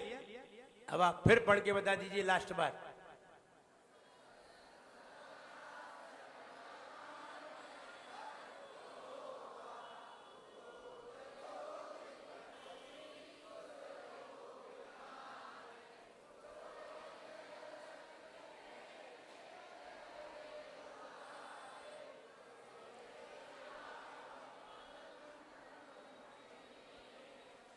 Any problem? आंसर दीजिए। Any problem? All of you clear? आइए आगे बढ़ते हैं। छंद का अभ्यास करना है। कहते हैं मैथ वांट प्रैक्टिस, हर चीज प्रैक्टिस मांगती है। आपको घर पे प्रैक्टिस भी करनी है, घर पे अभ्यास करना है। और अब 1-2 घंटे आप अभ्यास करेंगे और उस सीडी में से आप सुनेंगे बार बार, तो आपको ये धीरे धीरे पढ़ना सही आ जाएगा। और अगर आप सुनेंगे नहीं अथवा अभ्यास नहीं करेंगे और सीधा यहीं आकर के प्रेजेंटेशन देंगे तो आप फेल हो जाएंगे। प्रेजेंटेशन वही देते हैं जो प्रैक्टिस किया करते हैं। और प्रेजेंटेशन अलग स्थान पे होती है, मंच पे होती है, लेकिन प्रैक्टिस घर पे होती है। आप घर पे प्रैक्टिस करिए। कल हम आपसे फिर इसे सुनेंगे, आपको फिर बताने का प्रयास करेंगे। इस छंद का फल है सर्व विघ्न विनाशक। इस छंद का भी फल सर्व विघ्न विनाशक है और पहले छंद का भी फल सर्व विघ्न विनाशक है। क्योंकि विघ्न तभी आते हैं जब हम बड़ों का आदर नहीं कर पाते हैं। विघ्न तभी आते हैं जब हम बड़ों का आदर नहीं कर पाते हैं, और बड़ों का आदर करते हैं तो विघ्न आते ही नहीं है। जिन्होंने बड़ों का सम्मान किया है वे सर्व संपन्न होते हैं, और जो संपन्न होते हैं बुद्धि से भी ज्ञान से भी, वे ही बड़ों का सम्मान कर पाते हैं। उच्च कुलों में, अच्छे कुलों में बड़े लोगों का सम्मान होता है। जैसे कि क्षत्रिय कुल, अपना कौन सा कुल है? वैश्य कुल है, शूद्र कुल है, ब्राह्मण कुल है अथवा क्षत्रिय कुल है? कौन सा कुल है तुम्हारा? वैश्य कुल। कितने का? क्षत्रिय कुल है। हमारा कौन सा कुल है? क्षत्रिय कुल है।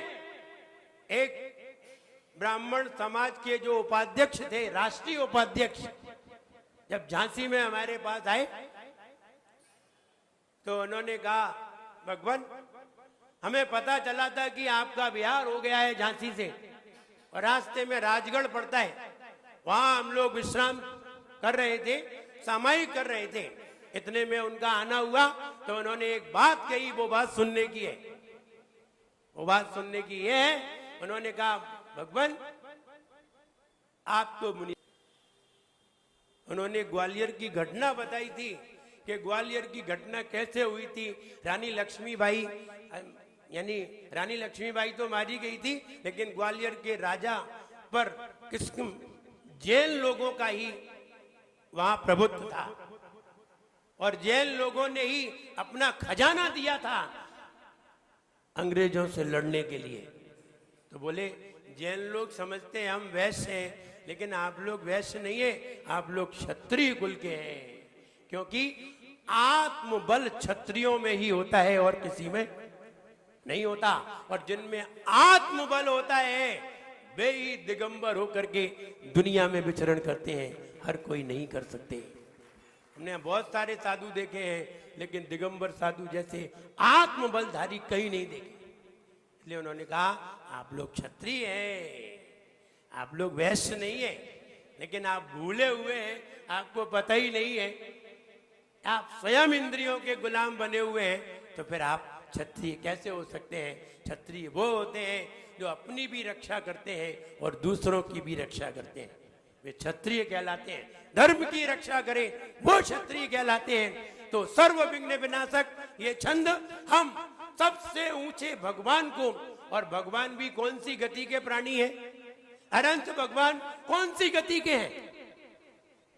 देव गति के या मोक्ष गति के? कौन सी गति के प्राणी है अनंत भगवान? देव गति के या मोक्ष गति के? देखो, आप मेरे झांसे में मत पड़ना, हम हमेशा उल्टा ही बोलते हैं। ना देव गति के हैं और ना मोक्ष गति के हैं, मनुष्य गति के हैं। क्योंकि अनंत भगवान कैसे लग रहे हैं? हम जैसे ही तो लग रहे हैं। अनंत भगवान मनुष्य गति के हैं, जब मोक्ष जाएंगे तब मोक्ष होंगे।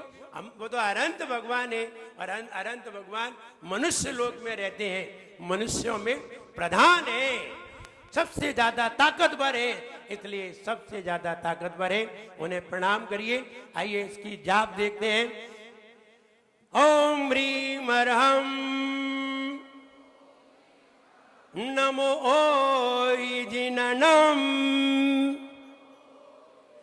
ओम ह्रीम अर्हम नमो ओई जिननम। वे मुनि महाराज जो विदेह क्षेत्र में विराजमान है, ओहि जिननम, ओहि का मतलब है अवधिक ज्ञान, जिनको अवधिक ज्ञान प्राप्त है। हमने पढ़ा था ना पहले जन्म में, नित्या प्रकंपात भूत केवलौगा स्फुरन मना परियय शुद्ध बोधा दिव्यावधिक ज्ञान बल प्रबोधा। दिव्यावधिक, दिव्य अवधिक ज्ञान आया उसमें, दिव्यावधिक ज्ञान बल प्रबोधा स्वस्तिक क्रियासु परमर्शयो न। अब इसमें आ रहा है जिनानम, तो अपन ने नमोस्तु कर लिया, अब अवधिक ज्ञान, ओ ही जिनानम, वे मुनि महाराज जिनको दिव्य अवधिक ज्ञान प्राप्त है, विदेह क्षेत्र में विराजमान है, जो दूसरे के कर्म को जानते हैं। तुम कल क्या करने वाले हो, तुमने कल क्या किया था, परसों क्या करोगे, परसों तुमने क्या किया था, 5 दिन बाद आप क्या करेंगे, 1 साल बाद आप क्या बोलेंगे, किससे बोलेंगे, कब बोलेंगे, क्या करेंगे, वे सब जानते हैं। दिव्य अवधिक ज्ञानधारी मुनि महाराज विदेह क्षेत्र में विराजमान है। ऐसा नहीं है। पंचम काल में अवधिक ज्ञानधारी मुनि महाराज नहीं होंगे, होंगे कितने होंगे? 21 होंगे। पंचम काल में 21,000 वर्ष में 21 मुनि महाराज ऐसे होंगे जो अवधिक ज्ञानधारी होंगे। बोले वर्तमान में कोई है? नहीं, वर्तमान में अभी कोई नहीं है। 1000 साल में एक होंगे। अब वो जाने कौन सा 1000वां साल आए, कौन से साल में आ जाए। 1000 साल में एक होंगे, इसलिए कुल 21 होंगे।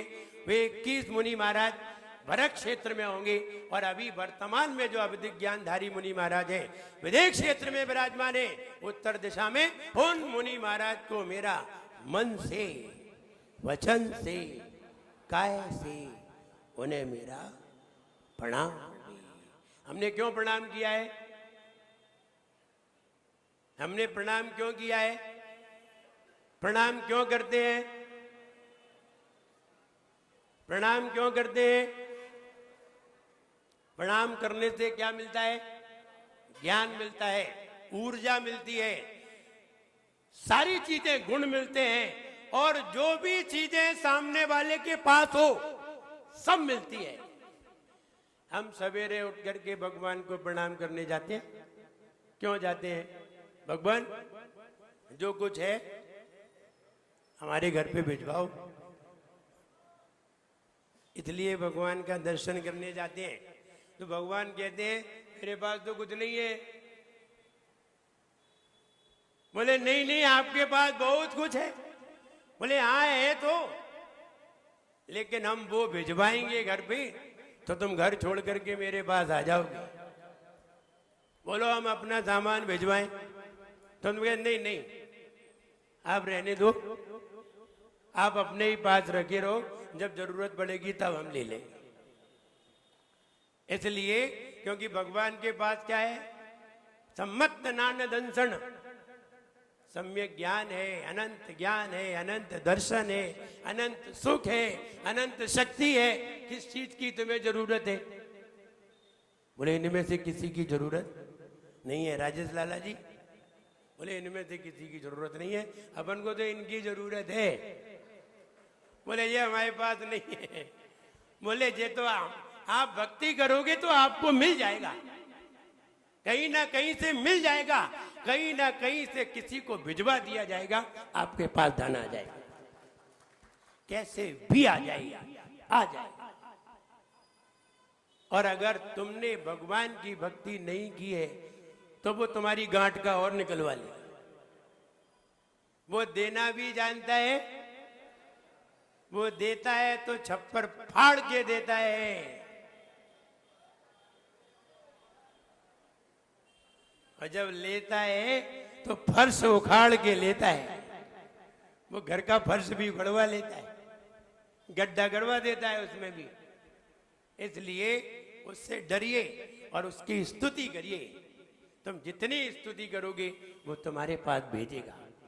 उसको देना भी आता है।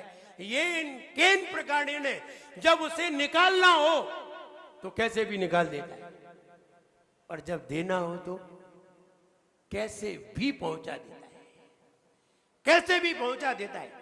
यानी तुम्हारा मन नहीं है, तुम्हें उम्मीद नहीं है कि हमें मिल जाएगा, और फिर भी तुम्हें मिल जाता है। और तुम्हें उम्मीद नहीं है कि मेरा चला जाएगा, और खिसक जाता है। खिसकता तो ऐसे ही है बिना उम्मीद के। मिलने में तो कभी उम्मीद कर ली जाए, लेकिन जब खिसकता है तो किसी को भी उम्मीद नहीं होती कि मेरी जेब में से निकल जाएगा, वरना पकड़े रहते। निकल जाएगा, बिल्कुल सही है। निकलने में भी कब निकल जाए कुछ पता नहीं है, और कब मिल जाए कुछ भी पता नहीं है। जब एक सेठ जी अपनी दुकान बंद करके आ रहे थे और लॉक करके आ रहे थे, टॉर्च लिए चले जा रहे थे रात्रि के 1 बजे, 2 नौकर भी उनके साथ आ रहे थे। ध्यान रहे, जब टॉर्च ऐसे लगाते चले आ रहे थे तो अचानक जैसे ही एक मोड़ से गुजरे तो नाले में एक पोटली पड़ी हुई थी। कपड़े की बंधी हुई पोटली पड़ी हुई थी। तो उन्होंने जैसे ही टॉर्च पड़ी, बोले ये कपड़ा कैसा पड़ा है, इतनी बड़ी पोटली पड़ी है। उन्होंने डंडा मारा उसमें तो कुछ बजा ही नहीं।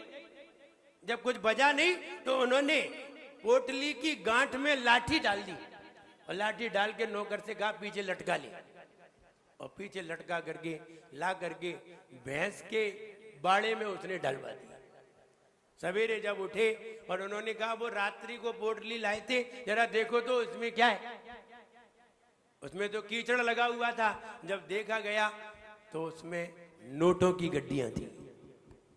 उसे देना भी आता है और उसे लेना भी आता है।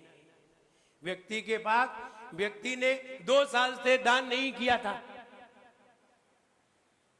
व्यक्ति ने 2 साल से दान नहीं किया था और लगभग 8-10 लाख रुपया धर्म का उसकी जेब में पड़ा था। 17% के हिसाब से इनकम का 8-10 लाख रुपया जेब में पड़ा था। 2 लाख से दान नहीं किया था, आराम से एसी में बैठा था। एक ईश्वर ने अटैक दिया तो सीधे मुंबई पहुंचे।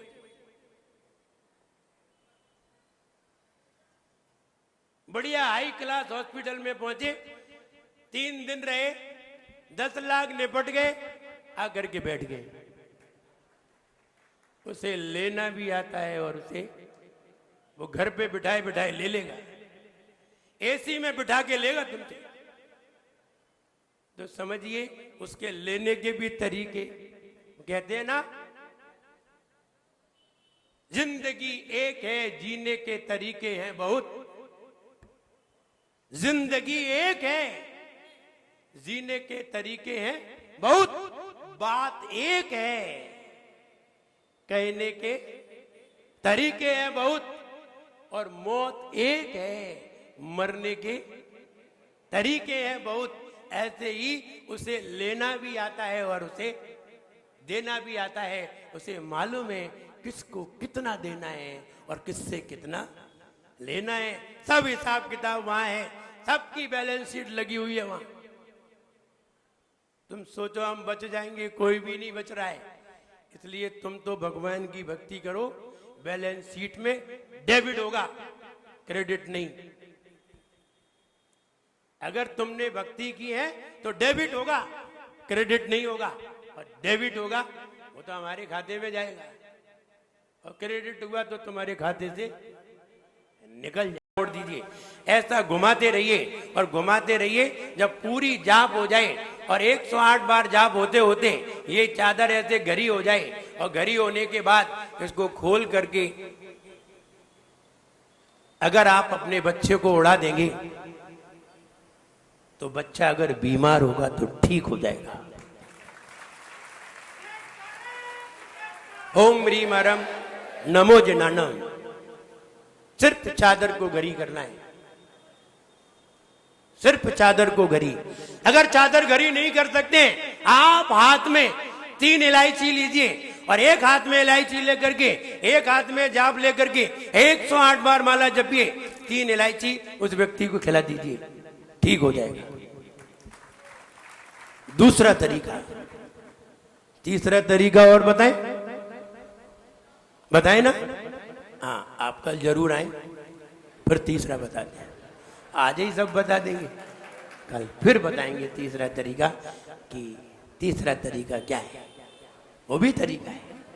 इलायची भी ना हो तब क्या करें, चादर भी ना हो, इलायची भी ना हो तब क्या करें, तब आगे कल बताएंगे। ऐसे मुनि महाराज जिन्हें अवधिक ज्ञान प्राप्त है, विदेश क्षेत्र में विराजमान है, उन मुनि महाराज को मेरा प्रणाम हो गई। अर्थ देखिए, चित्र की ओर देखिए। चित्र में आदिनाथ भगवान बीच में विराजमान है। आदिनाथ भगवान के दाईं ओर और बाईं ओर कौन है? इंद्र लोग खड़े हुए हैं। इंद्र मुकुट है, और मुकुट लगाए हुए इंद्र लोग क्या कर रहे हैं? प्रणाम कर रहे हैं, नमोस्तु कर रहे हैं। किनको प्रणाम किया जाता है? प्रणाम किनको किया जाता है? जिसके अंदर सबसे ज्यादा ताकत हो, नंबर 1। नंबर 2, जिसके पास सबसे ज्यादा ज्ञान हो, नंबर 3, जिसके पास सबसे ज्यादा देखने की क्षमता हो। नंबर 4, जो हमेशा सुखी हो, रंच मात्र भी दुखी ना हो, उसको प्रणाम किया जाता है। हर किसी को प्रणाम नहीं किया जाता। कोई रो रहा हो, इन्हें क्या प्रणाम करें? ये तो खुद ही रो रहे हैं, ये हमारा रोना कैसे दूर करेंगे? अरे प्रणाम तो उसको किया जाता है जो खुश हो, प्रसन्न हो, जिसके आशीर्वाद से सारे दुख दूर हो जाएं। प्रणाम उसको किया जाता है। इसलिए हम इंद्रलोक भी उनको प्रणाम करते हैं। इंद्र कितना ताकतवर है, पूरे द्वादशांग को जानता है। जितने भी शास्त्र अभी तक रचे गए हैं, सारे शास्त्रों को वो जानता है। कौन? वो इंद्र जो प्रणाम कर रहा है। जब इतने बड़े बड़े इंद्र उनको प्रणाम कर रहे हैं, तो हम हैं ही कौन सी खेत की मूली? हम कौन सी खेत की मूली है? वो इतना बड़ा इंद्र, पूरे शास्त्रों का वेत्ता, वो उन्हें प्रणाम कर रहा है, तो आपको क्या करना चाहिए? वो प्रणाम कर रहा है, स्तुति कर रहा है, तो आपको क्या करना चाहिए? चुपचाप घर पे बैठना चाहिए, सोना चाहिए?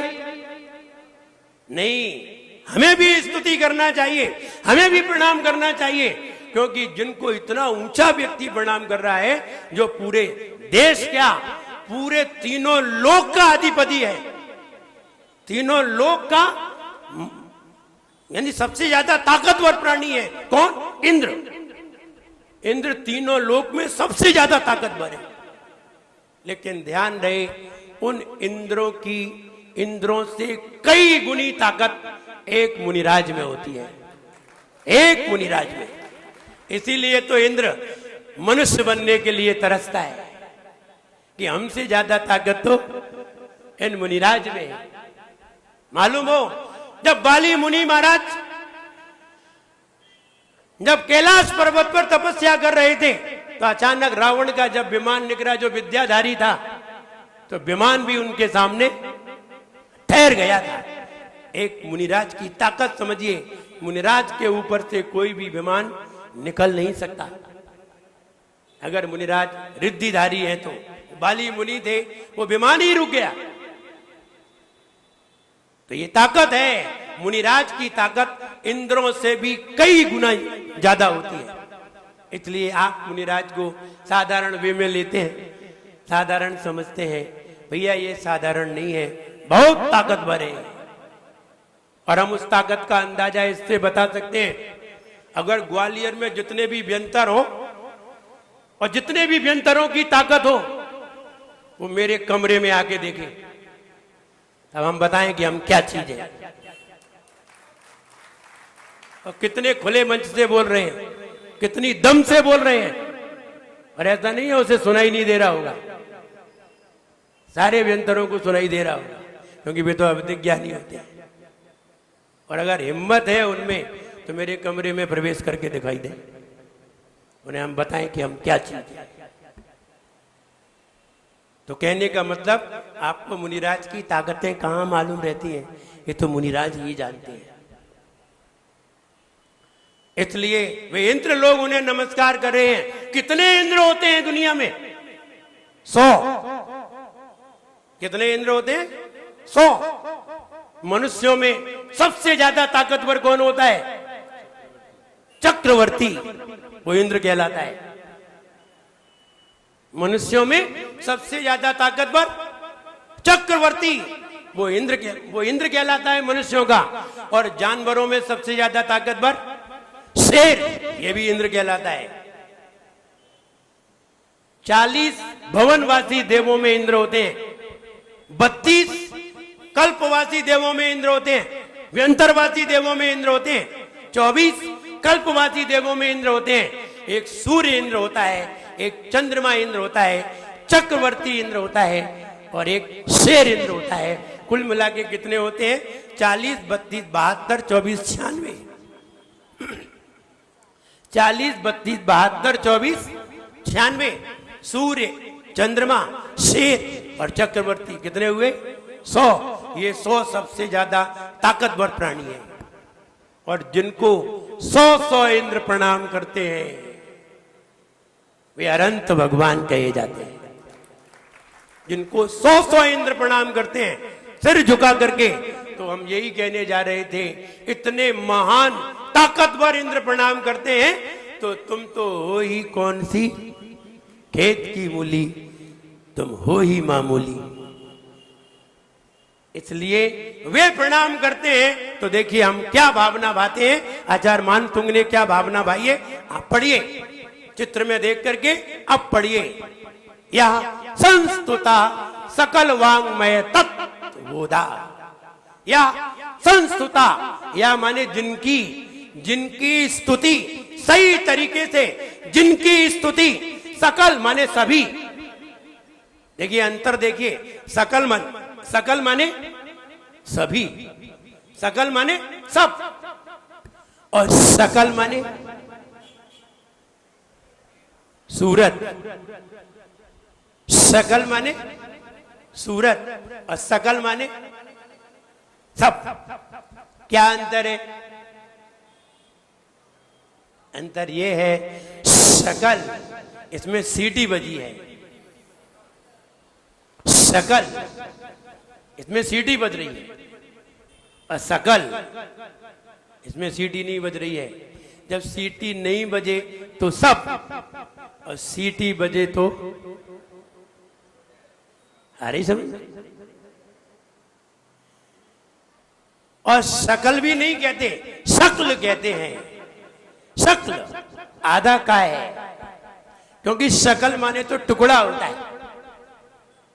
सीटी बजे शकल माने टुकड़ा होता है, और सकल माने सभी होते हैं, और शक्ल माने सूरत होती है। अंतर समझिए, नहीं तो तुम चाहे कुछ बोल दो। तो यहां क्या बोलना है? सकल। सकल माने सभी। अपन ने अकाउंट पढ़िए, अकाउंट में आता है ग्रॉस प्रॉफिट, नेट प्रॉफिट आता है। जब ट्रेडिंग अकाउंट बनाते हैं तो gross profit, net profit. Gross माने सभी मिला के, और नेट माने एक्सपेंसेज हटा के। तो नेट प्रॉफिट, ग्रोथ माने सभी, ग्रोथ माने सकल। तो यहां सकल शब्द आया है, सकल ही पढ़ना। सकल माने सब, पूरे। सकल माने संपूर्ण। वांग्मय माने द्वादशांग शास्त्र, सभी शास्त्रों को तत्ववेत्ता, तत्वबोधा, जिन्हें सभी शास्त्रों का ज्ञान है। सारे शास्त्रों का। शास्त्र कितने हैं पता ही नहीं है कितने हैं। शास्त्रों का ज्ञान कितना है? अनंत है। शब्द जरूर अनंत नहीं है, लेकिन ज्ञान तो अनंत है। तो ज्ञान कितना है? अनंत है। सभी शास्त्रों के ज्ञाता। दुद्भूत माने उत्पन्न हुई है, उत्पन्न हुई है बुद्धि। जितना ज्यादा ज्ञान होगा उतनी ही ज्यादा बुद्धि होगी। जितना ज्यादा ज्ञान होगा उतनी ही ज्यादा बुद्धि होगी, और उतनी ही ज्यादा शार्पनेस होगी। बुद्धि में और ज्ञान में अंतर जानते हैं? बुद्धि और ज्ञान में क्या अंतर है? नहीं जानते ना? ठीक है, हम आज बता भी नहीं रहे, बाद में बताएंगे ये बात। बुद्धि और ज्ञान में बहुत अंतर है। कीमत बुद्धि की है, ज्ञान की नहीं है। ये क्या कह रहे हो? हाँ, आपको हम समझाएंगे। आप जब रविवार को आएंगे ना, फिर हम आपको अच्छी तरह समझाएंगे। तो यहां दुद्भूत बुद्धि उत्पन्न हुई है, जिसकी बुद्धि पूरे द्वादशांग के ज्ञान से जिसकी बुद्धि उत्पन्न हुई है। पटुबी चतुर सुरलोक नाथई, ऐसा तीनों लोग, सुरलोक देवलोक का नाथ इंद्र, किंग, वह देवलोक का नाथ माने इंद्र। वो इंद्रों के द्वारा जो द्वादशांग का ज्ञाता है, द्वादशांग के ज्ञान से जिसकी तीव्र बुद्धि उत्पन्न हुई है, ऐसे इंद्रों के द्वारा, दो लाइन का अर्थ हुआ है, इंद्रों के द्वारा स्तोत्रैर आपकी स्तुति की गई है। किसके द्वारा? इंद्रों के द्वारा। वो इंद्र कैसा है? पूरे द्वादशांग का ज्ञाता है, पूरे शास्त्रों का ज्ञान है उसे, और उससे उसकी बुद्धि पैदा हुई है। आजकल लोग जरा से 1 2 7 2 4 5 6 10 20 शास्त्रों को पढ़ लेते हैं। आप उनका स्तुति करने का तरीका तो देखो, इधर मुंह करते हैं, इधर मुंह करते हैं, यही नहीं मालूम कि हमें कौन से भाव करने हैं, और ऐसे ही स्तुति करते चले जाते हैं। अरे द्वादशांग के ज्ञाता इंद्रों के द्वारा जिनेंद्र भगवान की भक्ति भाव से स्तुति की गई, और कैसी स्तुति वो सुनिए आगे। स्तोत्रों के द्वारा जिनकी स्तुति की गई है, जगत त्रितय, तीनों जगत में, तीनों जगत के चित्त माने हृदय, चित्र माने मन, चित्त माने हृदय, हृदय को हरई रुदा रही, ऐसी स्तुति गाई कि तीनों लोक के प्राणियों के चित्र को आकर्षित करने वाली। ऐसी वैसी नहीं, कैसी? तीनों लोक के चित्त को आकर्षित करने वाली। आकर्षित करने वाली स्तुति कौन सी होती है मालूम है? मालूम है कि नहीं? तो हम बताएं फिर। कोई जल्दी बताया करो कि मालूम है तो हाँ मालूम है, नहीं मालूम तो नहीं मालूम, नहीं मालूम। देखिए आकर्षित करने वाली स्तुति कैसी होती है। चिदानंद निर्मल कियो धोय कर्म रज में सरल करी तुम्हें भविजन को शिव गैल, तुम पद पंकज पूजते विघ्न रोग शत्रु मित दरे विष्णु विष्टा था। ये आकर्षित करने वाली स्तुति है। कैसे मालूम? कि हमने गाई तो तुमने क्यों गाई? तुमसे कितने कहा था गाने? बस यही आकर्षण है। अगर अच्छी स्तुति होगी तो हम भी उसके साथ गाएंगे। तुम बिन में व्याकुल भयो,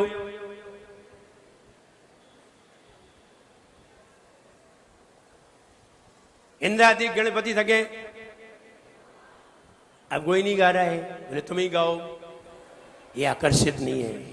आकर्षण वो करती है कि हम भी गा उठे, जहां हम भी गा उठे, हम भी बोल उठे, और हम भी सुनने के लिए तैयार हो जाए। और अगर कोई बीच में बाधा डाल रहा हो तो उसे रोक दे और उसकी सुने। इसे कहते हैं आकर्षण, इसे कहते हैं अट्रैक्शन।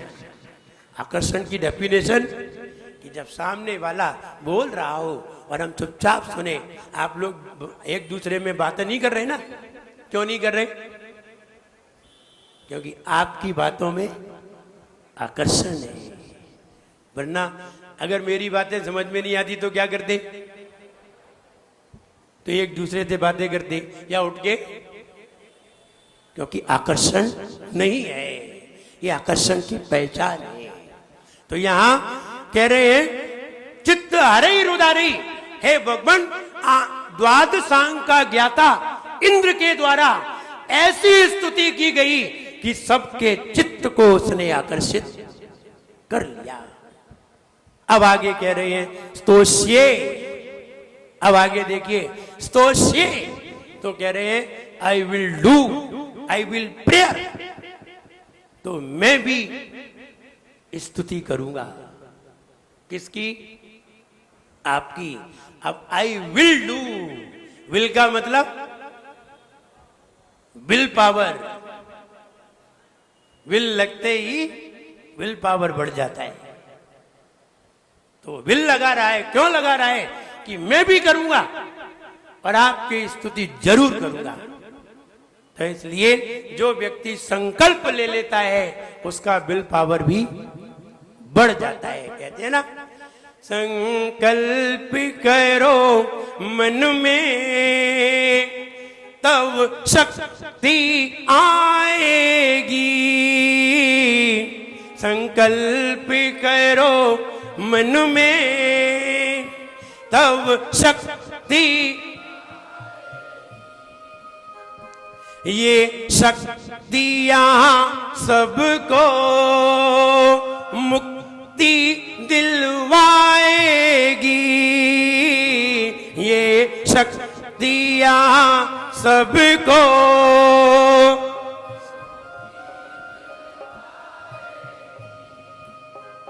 संकल्प से दिल मेरा गुलशन बन सकता है, पुरुषार्थ करो चेतन पावन बन सकता है, पुरुषार्थ करो चेतन पावन बन सकता है, दुख दर्द भरा जीवन सावन बन सकता है, पुरुषार्थ करो चेतन पावन बन सक। तो यहाँ पुरुषार्थ करना तो कह रहे हैं मैं भी आपकी स्तुति करूंगा। स्तोष्ये किल अहम, अहम माने मैं, किल माने रियल में, किल माने रियल में। तो मैं भी आपकी स्तुति वास्तव में करूंगा, रियल में करूंगा, सही में करूंगा। तो मैं भी आपकी स्तुति करूंगा। मपी तम उन, तम माने उन, प्रथमम जिनेन्द्रम, पहले जिनेन्द्र भगवान कौन है? आदिनाथ। आदिनाथ लिखा नहीं है, प्रथमम जिनेन्द्रम। मैं उन आदिनाथ भगवान की मैं भी स्तुति जरूर करूंगा। तो यहां देखिए अर्थ, हे भगवान द्वादशांग के ज्ञाता इंद्रों के द्वारा, द्वादशांग के ज्ञाता इंद्रों के द्वारा सबके मन को हरने वाली आपकी स्तुति की गई। किसके द्वारा? द्वादशांग के ज्ञाता इंद्रों के द्वारा सबके मन को हरने वाली आपकी स्तुति की गई। तो निश्चय से मैं भी आपकी स्तुति करूंगा। तो निश्चय से मैं भी उन आदिनाथ भगवान की स्तुति करूंगा। ध्यान रहे, इतने बड़े बड़े इंद्र जिन अनंत भगवान की स्तुति करते हैं, तो हम क्यों नहीं करेंगे? हम भी जरूर करेंगे। हम करेंगे तो कल हम भी इंद्र बनेंगे। अगर हम स्तुति करेंगे तो हम भी इंद्र बनेंगे, और हम स्तुति नहीं करेंगे तो इंद्र का इंतजार करेंगे और इंद्र के सामने हाथ जोड़े खड़े होंगे। हम भगवान की स्तुति करें, भगवान की स्तुति से सब कुछ प्राप्त हो सकता है। हम उसका आनंद, उसका आलंबन लें जो हमें तिरा सकता है, जो हमें पार करा सकता है। आलंबन किसका लेना चाहिए? संसार समुद्र में डूबे हुए हैं, किसका आलंबन लेंगे? जो तैरना जानता है उसका, या जो तैरना नहीं जानता उसका? किसका आलंबन लेंगे? किसका सहारा लेंगे? जो तैरना, बात है तो ऐसे कर देते हैं, यहां तैरना जानता है उनका, और हाथ पकड़ लिया उनका जो तैरना नहीं जानते। बताओ, जो तैरना नहीं जानते उनका तो हाथ पकड़ लिया, और संसार समुद्र से पार होना है उनका जिन्हें तैरना नहीं आता। तैरना कौन जानता है? पार वो लगाता है जो तैरना जानता है। पार वो लगाता है जो तैरना जानता है। तैरना वही जानता है जिसके पास ऑक्सीजन ज्यादा होती है। तैरना वही जानता है जिसके पास ऑक्सीजन ज्यादा होती है। ऑक्सीजन उसी के पास ज्यादा होती है जिसका पेट खाली होता है, और पेट खाली उसी का होता है जो त्याग करता है। इसलिए साधुओं का पेट खाली ही रहता है, क्योंकि वो त्याग करते हैं, त्याग से उनका पेट खाली होता है, ऑक्सीजन ज्यादा जाती है, तैरना जानते हैं, वो पार तो होते ही है, तुमको भी पार लगा देते हैं। इसलिए हमें उन मुनिराज का अवलंबन लेना चाहिए, उन साधुओं का अवलंबन लेना चाहिए जो तैरना जानते हैं। आइए फीड करने के लिए तैयार होते हैं। अब फीड करने की बारी आ गई, समय आ गया। किताब बंद, आंखें बंद और योगासन पे आप आ जाइए। ओंकार ध्वनि देना है, जितनी लंबी खींच सकेंगे उतनी ही ज्यादा ताकतवर होगी, और ये तभी होगी पहले ऑक्सीजन भरी जाती है। आपने वो गुब्बारा देखा था ना, जिसमें पहले खूब हवा भर देते हैं, फिर एकदम रोक देते तो गुब्बारे में से हवा निकलती है तो वो बजता रहता है। ऐसे ही पहले ऑक्सीजन भरिए, देखिए कैसे, पहले पूरी ऑक्सीजन भरिए, फिर ओंकार ध्वनि दीजिए धीरे धीरे। देखिए ज्यादा लोग नहीं, उतनी ही दीजिए जितनी हाथ में आए। हेलो, आगे वालों को ही देना बस। हाँ, लौंग तो बाद में दी जाएगी, अभी नहीं लेना है। अभी तो नीचे रख दो उसी में। कहाँ है? ओ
सभी की आंखें बंद, योग मुद्रा में ध्यान आज्ञा चक्र पर 5 मिनट बड़े ध्यान से सुनना है। और आज तो 5 मिनट भी नहीं लगेंगे, 3 मिनट में ही आ जाएगी। बड़े ध्यान से सुनना है। 3 मिनट बाद 1 मिनट आपको रिपीट करना है। उसके बाद हम आपसे पूछ सकेंगे कि आपके दिमाग में इसका भावार्थ फीड हुआ या नहीं हुआ। स्मरण करने के लिए तैयार? हे भगवान, सबके मन को हरने वाली, हे भगवान, सबके मन को हरने वाली, द्वादशांग के ज्ञाता इंद्रों के द्वारा आपकी स्तुति की गई। हे भगवान, सबके मन को हरने वाली, द्वादशांग के ज्ञाता इंद्रों के द्वारा आपकी स्तुति की गई। हे भगवान, सबके मन को हरने वाली, द्वादशांग के ज्ञाता इंद्रों के द्वारा आपकी स्तुति की गई। हे भगवान, सबके मन को हरने वाली आपकी सुंदर स्तुति द्वादशांग के ज्ञाता इंद्रों के द्वारा की गई। हे भगवान, सबके मन को हरने वाली आपकी सुंदर स्तुति, हे भगवान, सबके मन को हरने वाली आपकी सुंदर स्तुति द्वादशांग के ज्ञाता इंद्रों के द्वारा की गई। हे भगवान, सबके मन को हरने वाली आपकी सुंदर स्तुति द्वादशांग के ज्ञाता इंद्रों के द्वारा की गई। तो निश्चय से मैं भी आपकी स्तुति जरूर करूंगा। तो निश्चय से मैं भी आपकी स्तुति जरूर करूंगा। हे भगवान, सबके मन को हरने वाली आपकी सुंदर स्तुति, हे भगवान, सबके मन को हरने वाली आपकी सुंदर स्तुति द्वादशांग के ज्ञाता इंद्रों के द्वारा की गई तो निश्चय से मैं भी आपकी स्तुति जरूर करूंगा। रिपीट, हे भगवान, सबके मन को हरने वाली, हे भगवान, सबके मन को हरने वाली आपकी सुंदर स्तुति द्वादशांग के ज्ञाता इंद्रों के द्वारा की गई। हे भगवान, सबके मन को हरने वाली आपकी सुंदर स्तुति द्वादशांग के ज्ञाता इंद्रों के द्वारा की गई तो निश्चय से मैं भी आपकी स्तुति करूंगा। हे भगवान, सबके मन को हरने वाली आपकी सुंदर स्तुति द्वादशांग के ज्ञाता इंद्रों के द्वारा की गई तो निश्चय से मैं भी आपकी स्तुति जरूर करूंगा। हे भगवान, सबके मन को हरने वाली आपकी सुंदर स्तुति द्वादशांग के ज्ञाता इंद्रों के द्वारा की गई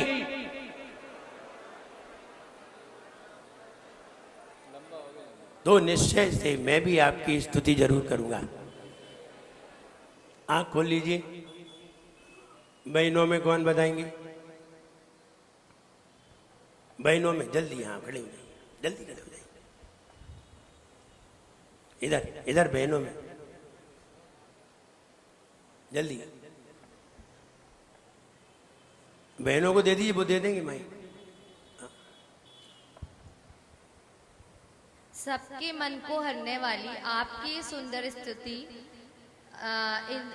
द्वादशांग के ज्ञाता इंद्रों के द्वारा की गई है, मैं भी निश्चय से आपकी स्तुति करूंगा। बहुत अच्छे। देखिए, शब्द टू शब्द, कहीं भी इधर उधर नहीं, फीड हुआ है। और ध्यान नहीं, जब हम चावल बनाते हैं तो कितने चावल देखते हैं, लेकिन सबका पता चल जाता है। बहुत अच्छे, आप लोगों को ये फीड हुआ।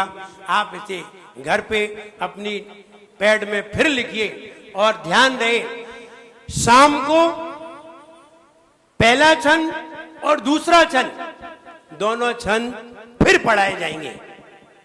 कहां पर? स्वर्ण मंदिर में। आप नमोकार चैनल को सब्सक्राइब जरूर कीजिए और वीडियो को सबसे पहले देखने के लिए बेल आइकन पर क्लिक करना ना भूलें।